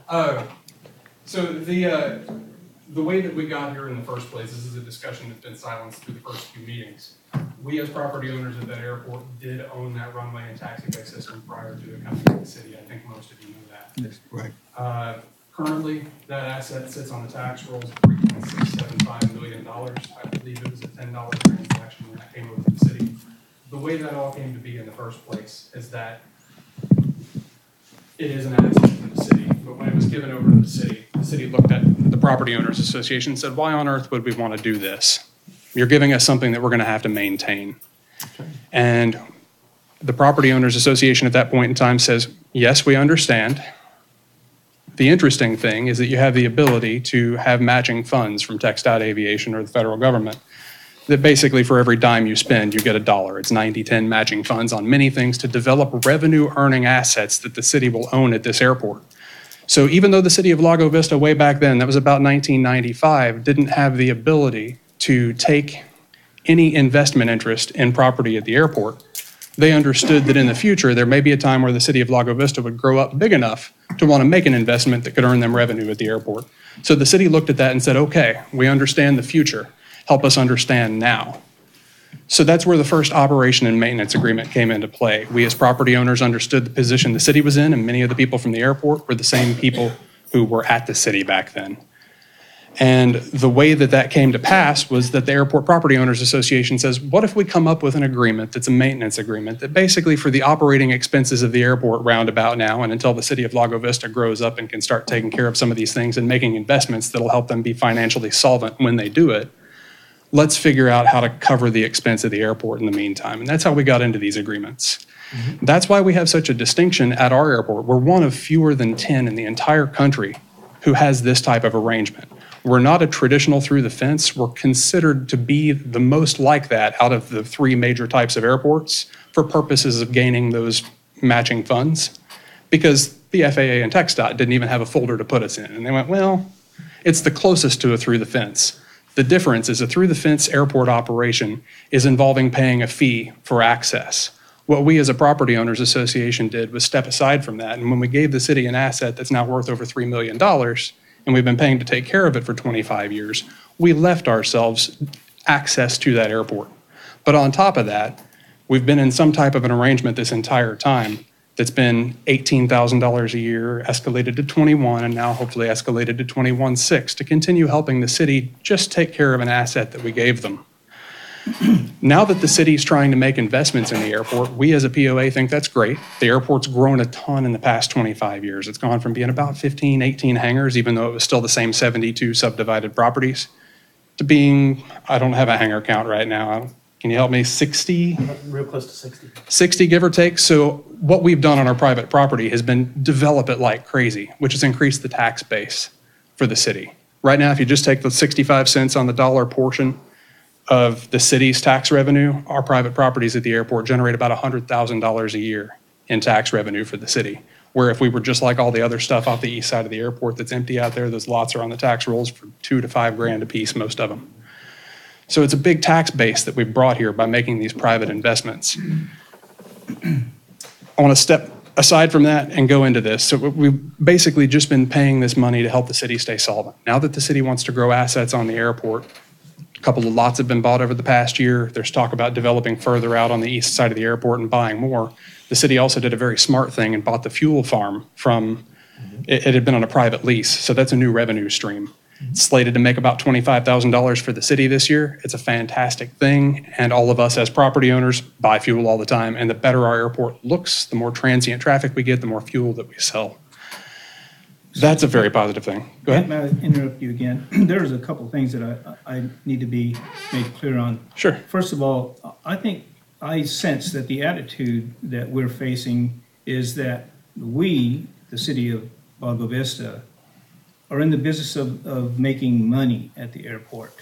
We are not. We are not a business. We are a government. Well, right. You need to break even at the airport. Exactly. That's all we want to do. Is all we want to do is break even. So to that point. Let me, I'm sorry. Go ahead. Let me ask the second thing. What would happen? What would happen if the POA had not given the airport over to the city for $1? Mm-hmm. What would have happened had someone come in for a landing on that airstrip when it was the POAs and had Certainly. an accident? Maybe somebody died. Mm-hmm. Who would have been liable for? At that point, it'd be the owner of the airport. So the liability would have fallen on us if we as a POA owned the Isn't that airstrip. the reason why? One of the reasons why? It's a very small reason. That insurance for a private entity like ours in today's dollars, because I've shopped it, this has been a question in the past, is about $5,000 a year for that insurance. So it's not tremendous, and case law from previous incidents happening basically show that there's a standard policy limit that people carry for those kind of incidents, and if anybody wants to become litigious over messing up and balking a landing at an airport they chose to land at, that they're not going to get to sue somebody beyond those policy limits. So we didn't give the runway over for the purpose of, trying to get out of a liability concern. Aside from that, we aren't of the opinion that the city is trying to make money off the airport. What we need to make really clear on that topic is that now that the city is taking an investment interest to maintain financial solvency, no other airports have, like, let's use Georgetown as an example because it's geographically close and we can all go look at it. There's no private property ownership at the Georgetown airport. So if the Georgetown airport wanted to do what the city of Lago Vista is attempting to do right now, they would have nothing but their tax base from the rest of the city and however they allocate it in their budget to acquire and develop assets. They would still be able to qualify for plenty of matching funds and other grant money, but there's not anything in the mindset of the POA, and this has been after much discussion, where if the city of Lago Vista wants to create additional tie-down spaces or they want to invest and build hangars, that should be done on the finances of the people who've been carrying the airport thus far. That's not the way that that's structured anywhere. It's simply not fair. We do want to continue to participate, though. That's why we're still talking about funding all of this. But when it comes down to it, there's just not a basis for that increase. Now, there is an additional increase that nobody's addressed here. One of the other big problems that was brought up back in 2016 when we had a TxDOT consultant go through our airport action plan was that at that point, the POA was collecting the tie-down fees on any of the ramp space at the airport, and that was a problem and it needed to go away. The reason we were doing that at that point is because we had some other participation money for certain non-matching funds type investments or repairs that happened to the airport that we were contributing to with the city as a POA, which TxDOT also had a problem with. So a big increase in funding that's happening in our agreement here, leaving the agreement that expires at the end of February and going into this new one, is that all those tie-down fees are now going to become the responsibility of the city, and the city's free to set those rates and collect on them as desired. And that's an even more attractive thing because the city just built 6 new tie-down spaces. So not only is this going to be an increase from $20,000 from the POA to $21,600, we're also giving up what's amounted to about $5,000 to $8,000 a year of revenue from tie-down spaces at the airport. Now, granted, you can't guarantee what that revenue is going to be. It depends on how many people want to tie down there. I love it for the view. I definitely don't love it for the amenities if I were a tie-down customer. And that's what the city of Lago Vista is trying to fix and improve. But the airport's an asset for the city. Even if it operated at a loss, it's clearly not going to operate at a loss like our golf course or some of the other troubled assets that the city has. It's not anywhere near that right now. It's real close to breaking even. An important number for everyone on the council to know, and it's in the city's public records, the cost to maintain that airport for the previous 17 years, if we start from 2017 and prior, so the agreement starting in 1999 all the way through 2017, if we look at that period of time, the average year over year was $19,200 that it cost to operate and maintain that airport. And through that period of time, the POA paid $18,000 a year for 10 years and $20,000 a year for the next 10, which meant we were footing the entire bill for an airport that's an asset of the city. We understand costs increase and things change, but it's not the purview of the POA to foot the entire bill for the airport, much less the city's desired and planned growth at the airport. So that's why this looks this way. But I don't think we're trying to get you to foot the whole bill for the maintenance of the Right. airport. You know, from the numbers that I saw on what it costs right now to take care of the airport, it's much more than So 19.2 for 17 years, sir, and you're right. From 2017 until now, there have been additional increases. Some of that has been land surveys for the acquisition of additional properties. The city acquired 2 lots at the airport, had to pay for surveys on those lots. The city needed to acquire a fuel farm. There have been a number of things that have increased those costs. And the drainage and everything else. The drainage is going to be an issue where we have no substantial evidence. We haven't been shown any breakdown or receipts that those costs are anywhere near accurate for that airport. And even if they are, you have to understand that this $20,000+ that's been coming from the POA is not something any municipal airport has the advantage of in 90% of cases across the nation. We're really just here saying, we see an asset, you guys have an asset, we've been doing everything we can to take care of it together. Things change, you're starting to develop things that are going to be able to be other revenue streams for yourselves. And that means that at this point, we'd love to start being able to just continue contributing at a similar rate to what we have, and we understand future inflation may be necessary. So what we've done is kind of follow a historical standard. We've gone from $18K a year to $20K a year to $21,600, and then allowed for an additional increase going forward, limited by the CPI, because costs do increase. But as the city's starting to make other investments, it becomes a much more complicated financial situation, and the POA can't be involved in that. All right. Well, we have gone 21 minutes on your 3 minutes. Yes. Thank you. So, Thank you very much. I do have one quick question. I'll give you as quick of an answer as I Okay. can. I think, was it Article 3, Section 1, prohibitions? That was the one taken out, right? Yes. So you say, so I'm reading it. The POA shall not permit any person or entity to engage in any temporary or permanent commercial aeronautical activity described without appropriate permits issued. I don't see where that necessarily puts the onus on the individual hangar property owner. It says the POA shall not. So that's a group, that's not an Right, well, the POA individual. doesn't grant permissions of that nature. Okay. All right, so a POA member seeking to engage in any temporary or permanent commercial member shall be required to file a business registration. So that's for a POA member. But now for tenants, you say just stick in a sign out there, hey, the city requires you to have this. So let's say somebody takes in a tenant. The tenant doesn't go and do all the stuff that he's required to. The owner of that hangar knows full well that the guy is operating out of his hangar and hasn't gone to the city, and the POA as a whole knows that this person is operating. What recourse does the city have? My suggestion would be to create something in the ordinance that needs further amending for other reasons, that gives you some sort of ability or power there. That would go against the FAA letter that we referenced there. The FAA letter we referenced basically says that that's not a requirement. That what's not a requirement? You to have an agreement with any private property's tenant aircraft.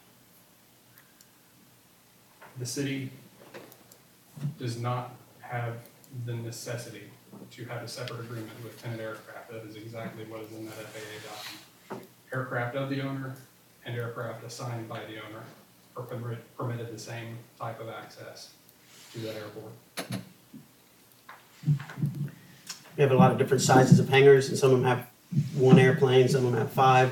Those guys, some access the airport, some don't. In fact, There are many that haven't flown in a couple of years, or guys that have lost their medicals and they're not flying, so they're not accessing it all. So when you have people coming in from out of town and everywhere, it's just not something that's covered. Well, I think we're talking about Private property rights I think we're talking about two different things. It sounds like you're talking about access and being able to store their stuff. I'm addressing what it says is commercial aeronautical activity. Right. That's talking commercial. Right, I'm thinking you're somebody just having Well, their plane that's- sitting there. Is that a commercial? Well, that's separate. When the FAA says commercial aeronautical activity and commercial uses, they're talking about providing professional aircraft services on an airfield. Correct. So something like a fixed base operator or a mechanic. They're not talking about having other private aircraft type tenants. Correct. They're talking about commercial flights, things like that. That's a whole different can of worms. So therefore, what in the language is wrong with that statement? I mean, if we're talking about commercial aeronautical use, and you say, well, that has nothing to. So this comes back to the 5 things. I'm sure you guys remember there's a whole Right, list and of this is 5. the 5. One of them speaks directly into commercial aeronautical uses, but the problem with the way that it speaks into it is because they're talking about a traditional through the fence agreement. What a through the fence is for a residential property off airport to pay a fee for access to that airport. And when that happens, the problem that the FAA had was a co-location of an commercial aeronautical use with a residence. A little bit different with our scenario because of the way that the airport was developed and the deeded easement access to the runway. We have co-located businesses and residences on the airport already. That's what that next line where it says the city recognizes specific zoning within specific zones of the airport. So what we were aiming to do here was find something that was a happy medium between what the city wanted to make sure was covering every single base that the FAA may request versus what the reality of this airport is. So we needed to speak into the FAA having a prohibition on commercial aeronautical uses in a residential through the fence agreement, because somebody's going to ask that question at TxDOT of the FAA, and the agreement needs to have an answer. What is the answer? Well, we already have that. We've had that, and we're going to continue to have that because those have existed at the airport. So what we're asking for now is for those businesses to notify the city that they exist. So we have a very nice form at the end of the packet that I was erroneously given credit for. That's all Josh Ray created a great form for business registration. And they pay a separate one-time fee, just so that way the FAA has something to put in that checkbox. Because again, this is all about grant assurance and making sure that when the FAA reads down your list of boxes that have to have a check mark in them, that it's addressed. So that's why that's there. Okay. Cool. All right. Thanks, James. And we're gonna move on. All right. Thank you. Kevin, you're up. What? Oh, you weren't ready? Sorry. No, I'm ready. We'll move on. So, I get 25 minutes? Oh, please. You God. Come on. Did they ask you as many questions as they asked me? Exactly. I don't need 25 minutes. My prepared stuff is about 4, and then you can ask me whatever questions you'd like to. Kevin Sullivan, 3933 Outpost Trace. A little bit of history. When we initially began the efforts to craft the renewal between the city and the airport POA, Jim Awald asked me to visit about the agreement. His main point to me was that the airport POA members had deeded access to the airport and only participated in the agreement out of good citizenship. They didn't have to do it. He left me with the impression that the city had to provide for the airport and that the citizens could be forced to fund it with no recourse. It just didn't seem fair to me, so I decided to research the issue. If you take a look at the airport POA CC&Rs, the document reports they do have deeded access, but the access is subject to rules and regulations adopted by local, state, and federal officials. So their deeded access is not unfettered, it is not unregulated. What about the legislation that governs our airport? As you see in the recitals, well, they didn't argue with this one at all. It says in there, whereas, and it references the FAA Modernization Reform Act of 2012. So they're agreeing that that is a valid thing that should be in this agreement. That act has 5 points that must be incorporated into any agreement between an airport sponsor of a federally obligated airport and those wishing to access the airport from private property, which is exactly our situation here. So what's the approach been of the POA? From the very beginning, the airport POA pushed to use their old 2009 agreement. Airport POA members heard from Josh, myself, and TxDOT officials that the 5 points of the law must be incorporated into the agreement. And airport POA members stood up here at a council meeting and said, we can do that. Then we got together and had a conversation and they go, oh, well, we can't do that, we can't do that. So even when they were fully aware that the points were mandatory in the agreement, they pushed the city to agree to a document that violated these points. The airport POA has zero credibility on this issue. They have proven over and over again that they will push for an agreement that openly violates federal law and that benefits them to the detriment of the rest of the citizens of the Lago Vista. So where do we stand? The agreement approved last fall by the council represents the best efforts of city staff and council members in consultation with TxDOT officials, FAA officials, and a review by our legal. We've sent it up to someone up in Dallas who had special knowledge of airports, okay? And they've all indicated that what we agreed to last fall is spot on. The agreement approved by the council does its best to encompass all points of the law and grant assurances while providing for accommodations to the POA. Take a look at the wording on the aeronautical commercial business section. If you strictly read the points of the law, we shouldn't be able to allow anything up there. All we asked is that they register. We said, you can do it, just register, okay? You can't say we didn't accommodate their needs. Look at the wording of the tenant TTF agreement clause. We enforce no penalties whatsoever on them. All we ask is that they notify their tenant, you need to go down and sign an agreement with the city. That's all we do. No repercussions to the POA members whatsoever.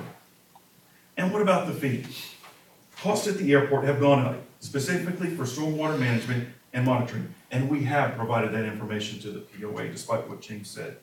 We originally asked for $35K out of them, okay? I think our expenses this year are gonna be more like 44. You correct me if I'm wrong, but it's like 44. So we weren't even asking for all of that, okay? But we compromised in 27,656, whatever number that Arch came up with, Mr. Mathematician. Bottom line is that increase will be covered by the POA owners by them paying $8 more a month. Okay, I want to repeat that one more time. $8 more a month, and that's what they're complaining about. TxDOT Aviation Executive Greg Miller, when we went down to TxDOT to chat with him, Dave Fulton, Ben Breck, said that the $35,000 fee that we proposed at the time, that's a damn good deal for the POA. So the $27,500 should be an even better deal, okay? I do not know what they're complaining about. I'm going to summarize, but I'm also going to address some of James's points that he made a second ago. The agreement passed by the council last fall incorporates both the airport POA original funding agreement material. Probably 65% of the material in that agreement comes directly from their funding agreement. We didn't modify anything that they gave us. We said, sure, no problem. Okay, the rest of it came from the FAA TTF template. We're using the language provided to us by the FAA so that we can make sure that we adhere to those 5 points of the law. It's been reviewed by our legal. It's a solid document that provides accommodations to the airport POA, as I discussed, and shares the costs associated with operating the airport, and can withstand scrutiny by TxDOT Aviation and the FAA. I highly encourage you to take no action tonight and let the document that we approved last fall stand on its own merits. Now, with regard to some of the points that James made, there are the 5 points of the law, and then there are grant assurances, and we have to adhere to all of them, okay? If we don't, we are subject to losing our state and federal funding. Things like, for example, the rules and regulations. There is a grant assurance that talks about equity between on and off airport users of the airport. If you are a federally obligated airport and you have to adhere to this stuff, there's an equity grant assurance that says you can't treat off airport any different than on airport. They have to agree to the same rules as the on airport people do. That's the reason why that's in there. He talks about the fact that they want to generate funds by having their tenants come, okay? I have no problem with that whatsoever. All the city's trying to do in adhering to this, the grant assurances and the 5 points of law, is the same damn thing, okay? With the tenants, for example, that we would like for them to come down and sign a separate TTF agreement, that's additional funds that we can help make up the difference between what the POA pays us and what it costs us to operate the airport. And I don't understand why they're fighting that so much. It's an issue of the city trying to make good so that the 99% of the folks out there that don't use that airport, don't have access to that airport, don't have land on it, don't have to pay very much to operate the dang airport. And I'll say, in the last 2 years, I cut this out of my presentation because I was trying to stick to 3 minutes, but in the last 2 years, I don't know if y'all know this, in the last 2 years, the city, through bond funds and overages on the airport budget, has dedicated $475,000 to operation, maintenance, and enhancements to the airport. $475,000. You cannot say that the city is not doing its fair share to operate and maintain and enhance that airport. He talks about the 2012 agreement, saying that it says, that owners can allow their assignees to have access to the airport and they don't have to have an agreement. He's 100% right, but there's one caveat to that. You have to have a valid TTF agreement between the parties before that kicks in. If you don't have a valid TTF agreement between the parties, that's not a valid statement, okay? And what they're proposing is not a valid TTF agreement. It violates at least one, but probably 2 points of the law, and violates grant assurances as well. I'll also mention that I've talked with a lot of our airport POA folks. Most of them hate my guts now, I'm sorry. I worked with them long and hard before we got to this issue. I thought we did a lot of good things. But in every case when I've chatted with them, we've talked about how the city took on the airport. And there were 2 things that we agreed on as for why it happened. It's liability, and he can try and poo-poo it as much as he wants, but they absolutely wanted to get out from underneath the liability. And number 2, the access to the grant dollars, okay? And they got both of those things by coming over and having the city own the airport. The tie-down revenue, that was never the POA's revenue. Those were city-owned tie-down spots. That money belonged to the city to start with. Another thing you have to take into account is, with the new agreement, they're not going to be contributing 5% to capital improvement costs anymore. They have in the past. That's another cost they are getting out from underneath with this new agreement. I'm sorry, I didn't interrupt you. Please do not interrupt me. It is absolutely part of the law. Mayor, They cannot. Mayor, a point of order. Yes. And this has to do with the time. In the last presentation, I think he got done pretty close to 3 minutes, and then we got in a discussion with him. I'll stop. Okay. So I just don't know how many times we're going to hear 10 or 15-minute presentations. Now, I don't mind the speaker, it's your call, being there if we get in a discussion with him, but this is taking a while. I'm done. You're done? I'm done. All right. You can ask me questions or I'll go sit down, whatever you want. I'd like to make a motion to suspend the rules and allow Mr. Sullivan to continue. That's within our... Let me pull up my cheat sheet. I will say that I'm finished, and I'm happy to sit here and answer your questions that you have, or go sit down, whatever is your preference. I move to All right. suspend the rules. So we have a motion to suspend the rules. Required. All right. Requires a second. It requires a second, and it requires a 2/3 majority vote. I second. All right, so I have a motion and a second. Again, this is a 2/3 majority, So that would be 5. We would have to have a minimum of 5 for this to pass.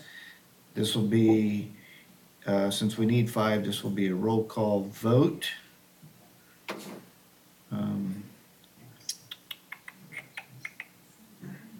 me make sure I've got everything else, okay. Cannot be used, non-parliamentary bylaws. All right, so I've got the motion and a second, and a second.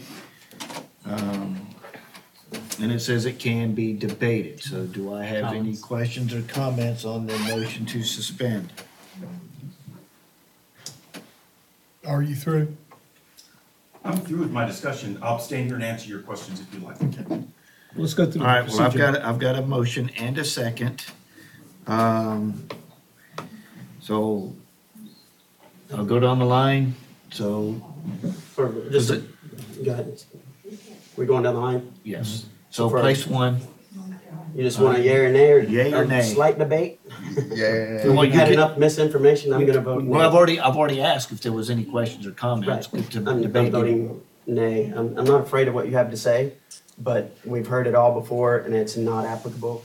You're a 10-month Point of order, expert. point of order. Look at what we got into. Yeah. It's among us now. Okay, so we got a nay. Place 2? Aye. Aye. Place 3? Aye. Actually, I'm place 4. Aye. Okay, well. I'm just going down the line. Suck it up. I don't know. Got an aye, 3 ayes, 1 nay. I'm gonna go down here to the end. Aye. Aye. Nay. Right? Nay. So I got 4 and 2, and I'm gonna vote in favor, aye, to suspend the rules. It has been suspended on a vote of 5 to 2. If you have any more comments, you can continue at this point. I'll stop and answer any questions you have for me. All right, so, I just want, Ms. Mayor, can I ask one question? yes, you may. If whatever document we come up with, it goes to text dot, right? So if there is a rule or some law that is not being followed, won't text dot come back and say, you gotta put this in there? Or will they? What I found in dealing with them is that, especially with the issue of the funds, for example, they do not want to get into that. Well, they purely leave it, and with regard to the points of the law, Yeah. I don't know if they treat those the same way as the fund issue. I literally don't. I've not been in that before, in that conversation, never seen them do a review, so I can't really answer that question. But if we're not in compliance, it's our responsibility, right? But I think it would be fair to say no one in this room has been through a review with Texon and TT. Well, I was gonna say, I was gonna look around Right, and I ask, is agree. there anybody? So that's why I was trying to. Right. So that would bring us back to option D. We do nothing, get nobody to sign, and then we just take everything to compliance and Well- say, hey, which one do we go with? And then force the city and the POA to sign whatever TxDOT comes up with? That works Well, for I me. mean- That's not gonna work that way. I think, from my standpoint, I'm looking at it, the main important thing is the dollars. You know, because I sat through compromise and that we were up to 35,000, 21, council agreed to 26, 27.5, or whatever that number is, right around the 27. I mean, there has to be some give and take. I mean, and if you can focus on the 5 areas of law and let TxDOT tell us what it's going to be. Now, if TxDOT comes back and say we got to have these in it, we got to have it in it. That's period. But if they come back and say our agreement is fine, and the POA can agree that we got the $27,000 that we need, I'm good to go. But yes. Thank you, Kev. Well, hold on, no. Please. Let's not, No, let's not We're go not back going to and other forth. people. Right, We're no. with Kevin right now. I understand. I wasn't inviting anybody else. Okay. I was thanking Kevin I was waving to Kevin. Oh. A question, All right, Mayor. so And I think you may have already answered it, but what's your thought? You've done a ton of research in this stuff, and I think your point about nobody's ever been through that here, but what do you think happens if we don't have an agreement? Well, I think Josh made the comment that we go to TxDOT and we tell them that we've been unable to come to an agreement, but I think we have to show that we have a plan to try and get to one. And if we don't have a plan to try and get to one, it may be new ground for them too. I have no clue. Josh may know more about that than I do. Well, that's what we're doing now. That's my thinking. Right. Yeah. Mayor, as I said earlier, our conversation with TxDOT officials, Roy and I visited with them last week. Comment, we're working towards it. If we can't satisfy the term of the existing agreement and have a new agreement, then TxDOT will give us the opportunity to say we're in a phase that will get us to an end. As you said, option D says we're not going to get to an end, then effectively that'll call their hand to tell us what's going to happen at that point. As they explained to us, the compliance officer for TxDOT Aviation says you could jeopardize your funding and you could be sanctioned if you don't come into compliance. That's the exact, minus some words, sentences that we have from them last week. And I will make one point. When the law was passed in 2012, there was a grace period to 2014 where, if you didn't have an agreement, but the grace period's over 5 years ago, okay? And so now you have to have an agreement, and it has to have the 5 points of law and it has to match up to the drainage charges. all right, Thank you. thank you. You're welcome. Thank you, guys. Appreciate your time. Thank you. All right, where am I at? Where's my thing? I lost my paper.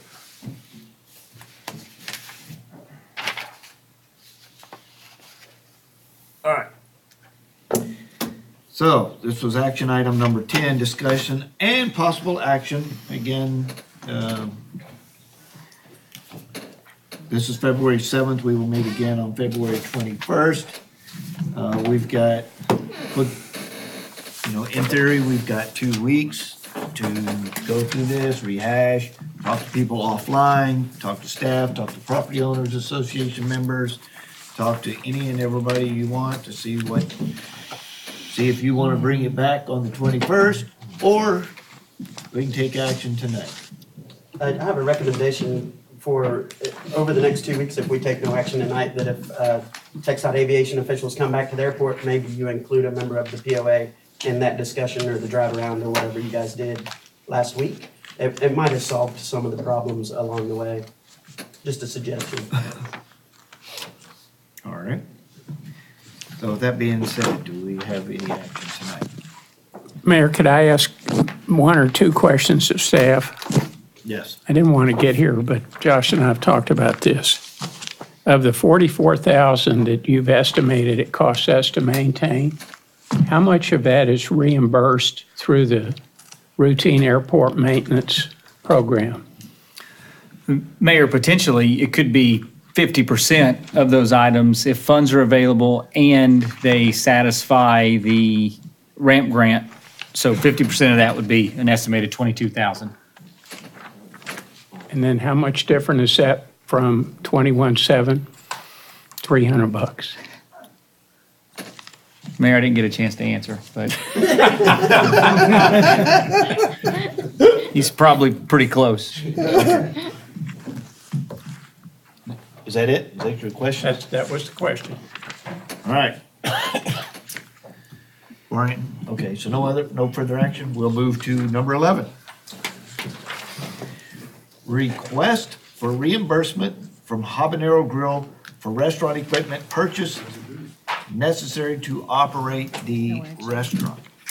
Mayor Starr's going to present this item. Based on a previous recusal, I stepped down when the council discusses any items dealing directly with the restaurant operator at the grill. So I'm going to recuse myself using the conflict stated before. All right. This is very simple item. 2017, city went out and got bonds to do several projects. One of those was to renovate the space at the restaurant for safety issues. We used the money for that purpose.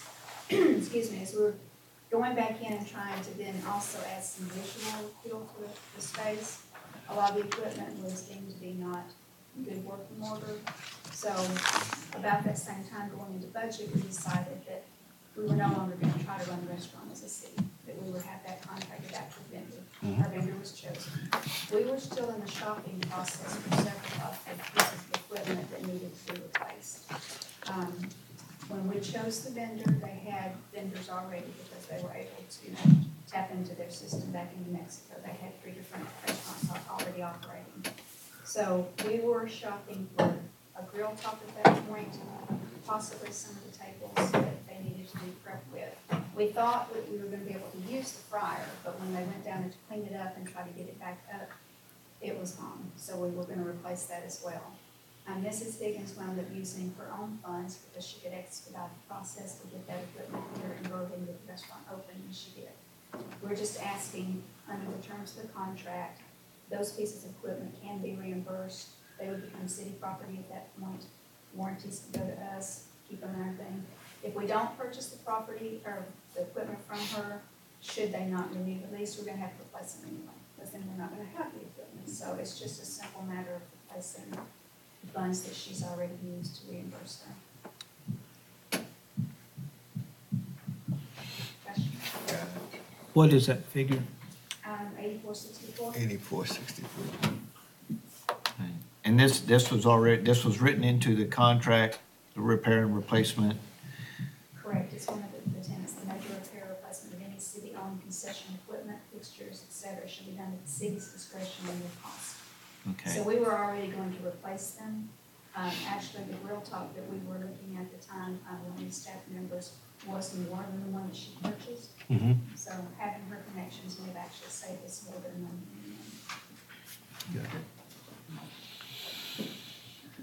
So it says here, staff gave them permission to do so. So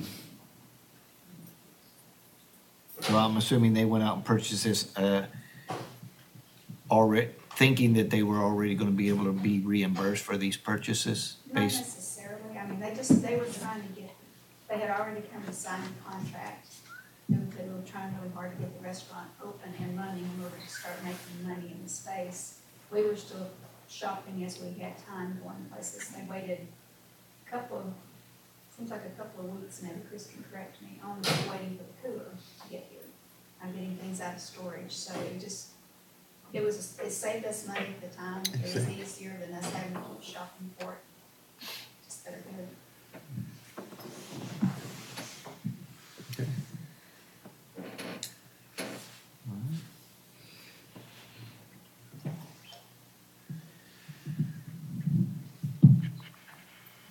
Any more questions, comments? No? All right, well, this is an action item, so if nobody has any more questions, Mayor? this is the first, oh, yeah, you're right. Yeah, Kev. I'm sorry. No problem. Thank you. Yes, Mr. Sullivan. I promise this is only about a minute and a half. Kevin Sullivan, 3933 Outpost Trace. So I spoke to a friend of mine who's in the commercial real estate business. He's been there for 30 years. And I asked him about the typical responsibilities of tenants and landlords. Furniture, fixtures, and equipment are traditionally the responsibility of tenants, pure and simple. We went against that by buying the tables, the chairs, the plates, the cups, the flatware, the kitchen equipment, and the TVs for the current tenant. That's not typical in a commercial lease situation. My friend said in his 30 years in the business, he's never seen that, not once. As was indicated in the summary of this item, and as Star said, it did say in the lease, major repairs. I'm not sure, cooking equipment match up to major repairs, but they're saying. However, in no less than 3 places in that lease, it says we're leasing this space as is. Okay, no less than 3 spots, it says we're leasing it as is. So you gotta offset that. They knew what they were getting into. The other thing you have to think about is this is almost $8,500. That's 25% of the rent that we expect to get this year. We're going to put on equipment that a tenant normally would pay for.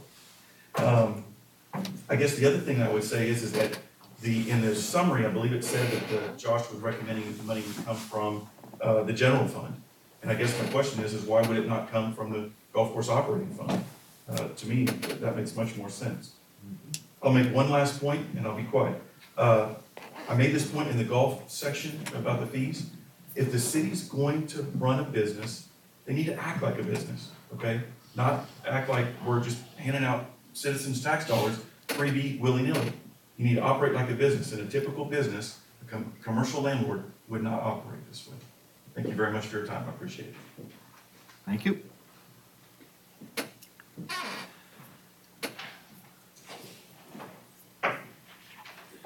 All right. Let me make sure I'm not missing somebody else that signed up. No, Kevin's the only one. All right. Any more questions, comments from council? Okay, so this is, again, this is an action item, request for number 11. This is the first time this month it has been heard. It is open for possible action, but it is also normal practice to take this back and review it for 2 weeks, and we come back again on the 21st to take action. So. We have anyone up here that's run a restaurant and can verify Kevin's point of view? The only thing I would say to Mr. Sullivan's point of view is that maybe that point should have been brought up when we were writing the contract, because to what I've read, basically we agreed to make this a turnkey operation, and the equipment was not turnkey. People purchased this equipment because they needed it to get the business started. And although I will agree that in the business world, sometimes that's the way it is. Unfortunately, we wrote the contract the way we wrote the contract. Had I known that this was going to be the case, maybe we would have looked at it differently when we approved the contract.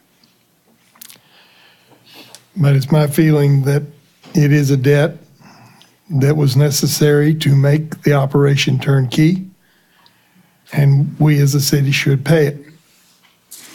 And I would make a motion that we approve the funds to the Habanero Grill to reimburse them for the expenses of the equipment. Second. All right, I have a motion and a second. Any further discussion? I would just clarify what we're doing. This is actually, it's called a reimbursement, but we're purchasing the equipment. It's ours. Right. It's a purchase. Right, correct. So I agree, this wasn't intended to be a turnkey thing. The restaurant is the grill is our building, the equipment is all intended to be, the property of the golf course. And it was supposed to be for the use of whoever we contracted with now and in the future. This is equipment that we were gonna keep on a permanent basis, not something every time we change vendors, property just stuff coming in and out. But again, we've got the motion and the second already. Again, so it's up to that point. I just want to point out that this is the first time we have heard this month. And just to clarify, Mr. Mayor, I have seen restaurants done both ways. Usually if you're looking at it from a commercial standpoint, you got a building and you got somebody like a Carrabba's and they want to go in their building, they bring their own equipment in, they own their equipment, and they take their equipment out when they go. You got people like Chartwell and Arrow, ARI and ARA, they use the equipment that's in the place and they just pay a lease, So, the golf course is set up where whoever comes in, whether Habanero Grill fails, if they fail, someone else can come in and just move right on in and pay another lease. That's how it was kind of set up to begin with. I just wanted to clarify that. Okay, and I do have a question. Yes, sir. Where's Star? There she is. Okay, project overages come from reserves. Why does it come from reserves and not golf course All of the project was funded either through the use of those bonds, and once the bonds were used for the safety issues, anything that came after that was used out of reserve money. It wasn't golf course money. It just- Okay, so that's because, added to that because project. it's a capital improvement? Correct, and while the equipment and things like that were not part of the bond definition, it was part of the bigger picture that staff had put together to give to council as the things that they were recommending needed to be done to that space in order to try to make it more either visually appealing or functional or whatever in order to try to make money done. Okay, thank you. All right, so, sorry, we're beyond Kevin. I've got a motion and a second. Any further discussion? All right, all those in favor say aye. Aye. All those opposed? Hearing none, the motion carries unanimous.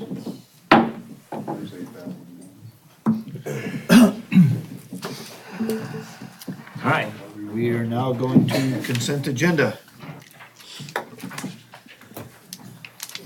All matters listed under consent agenda are to be considered routine by the city council and will be enacted by one motion. There will not be separate discussion on these items. If discussion is desired, that item will be removed from the consent agenda and will be considered separately. We are considering approval of the January 3rd, 2019 council meeting minutes and approval of correction of the notification of the sale of real property. Mr. Mayor,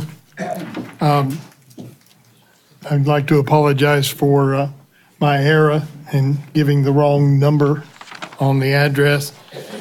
I just think if we'd had a really good lawyer, she could have figured out a way for us to sell a lot we didn't own, make a little more money for the city. All right, so that one needs to be, does that need to be? No, I don't want to pull it out of there. I want to make a motion that we approve the consent agenda. And I would just add to your motion for clarification, it was just the property located at 20707 Deer Creek, Lago Vista, Texas. So that would just correct that mistake. Yes.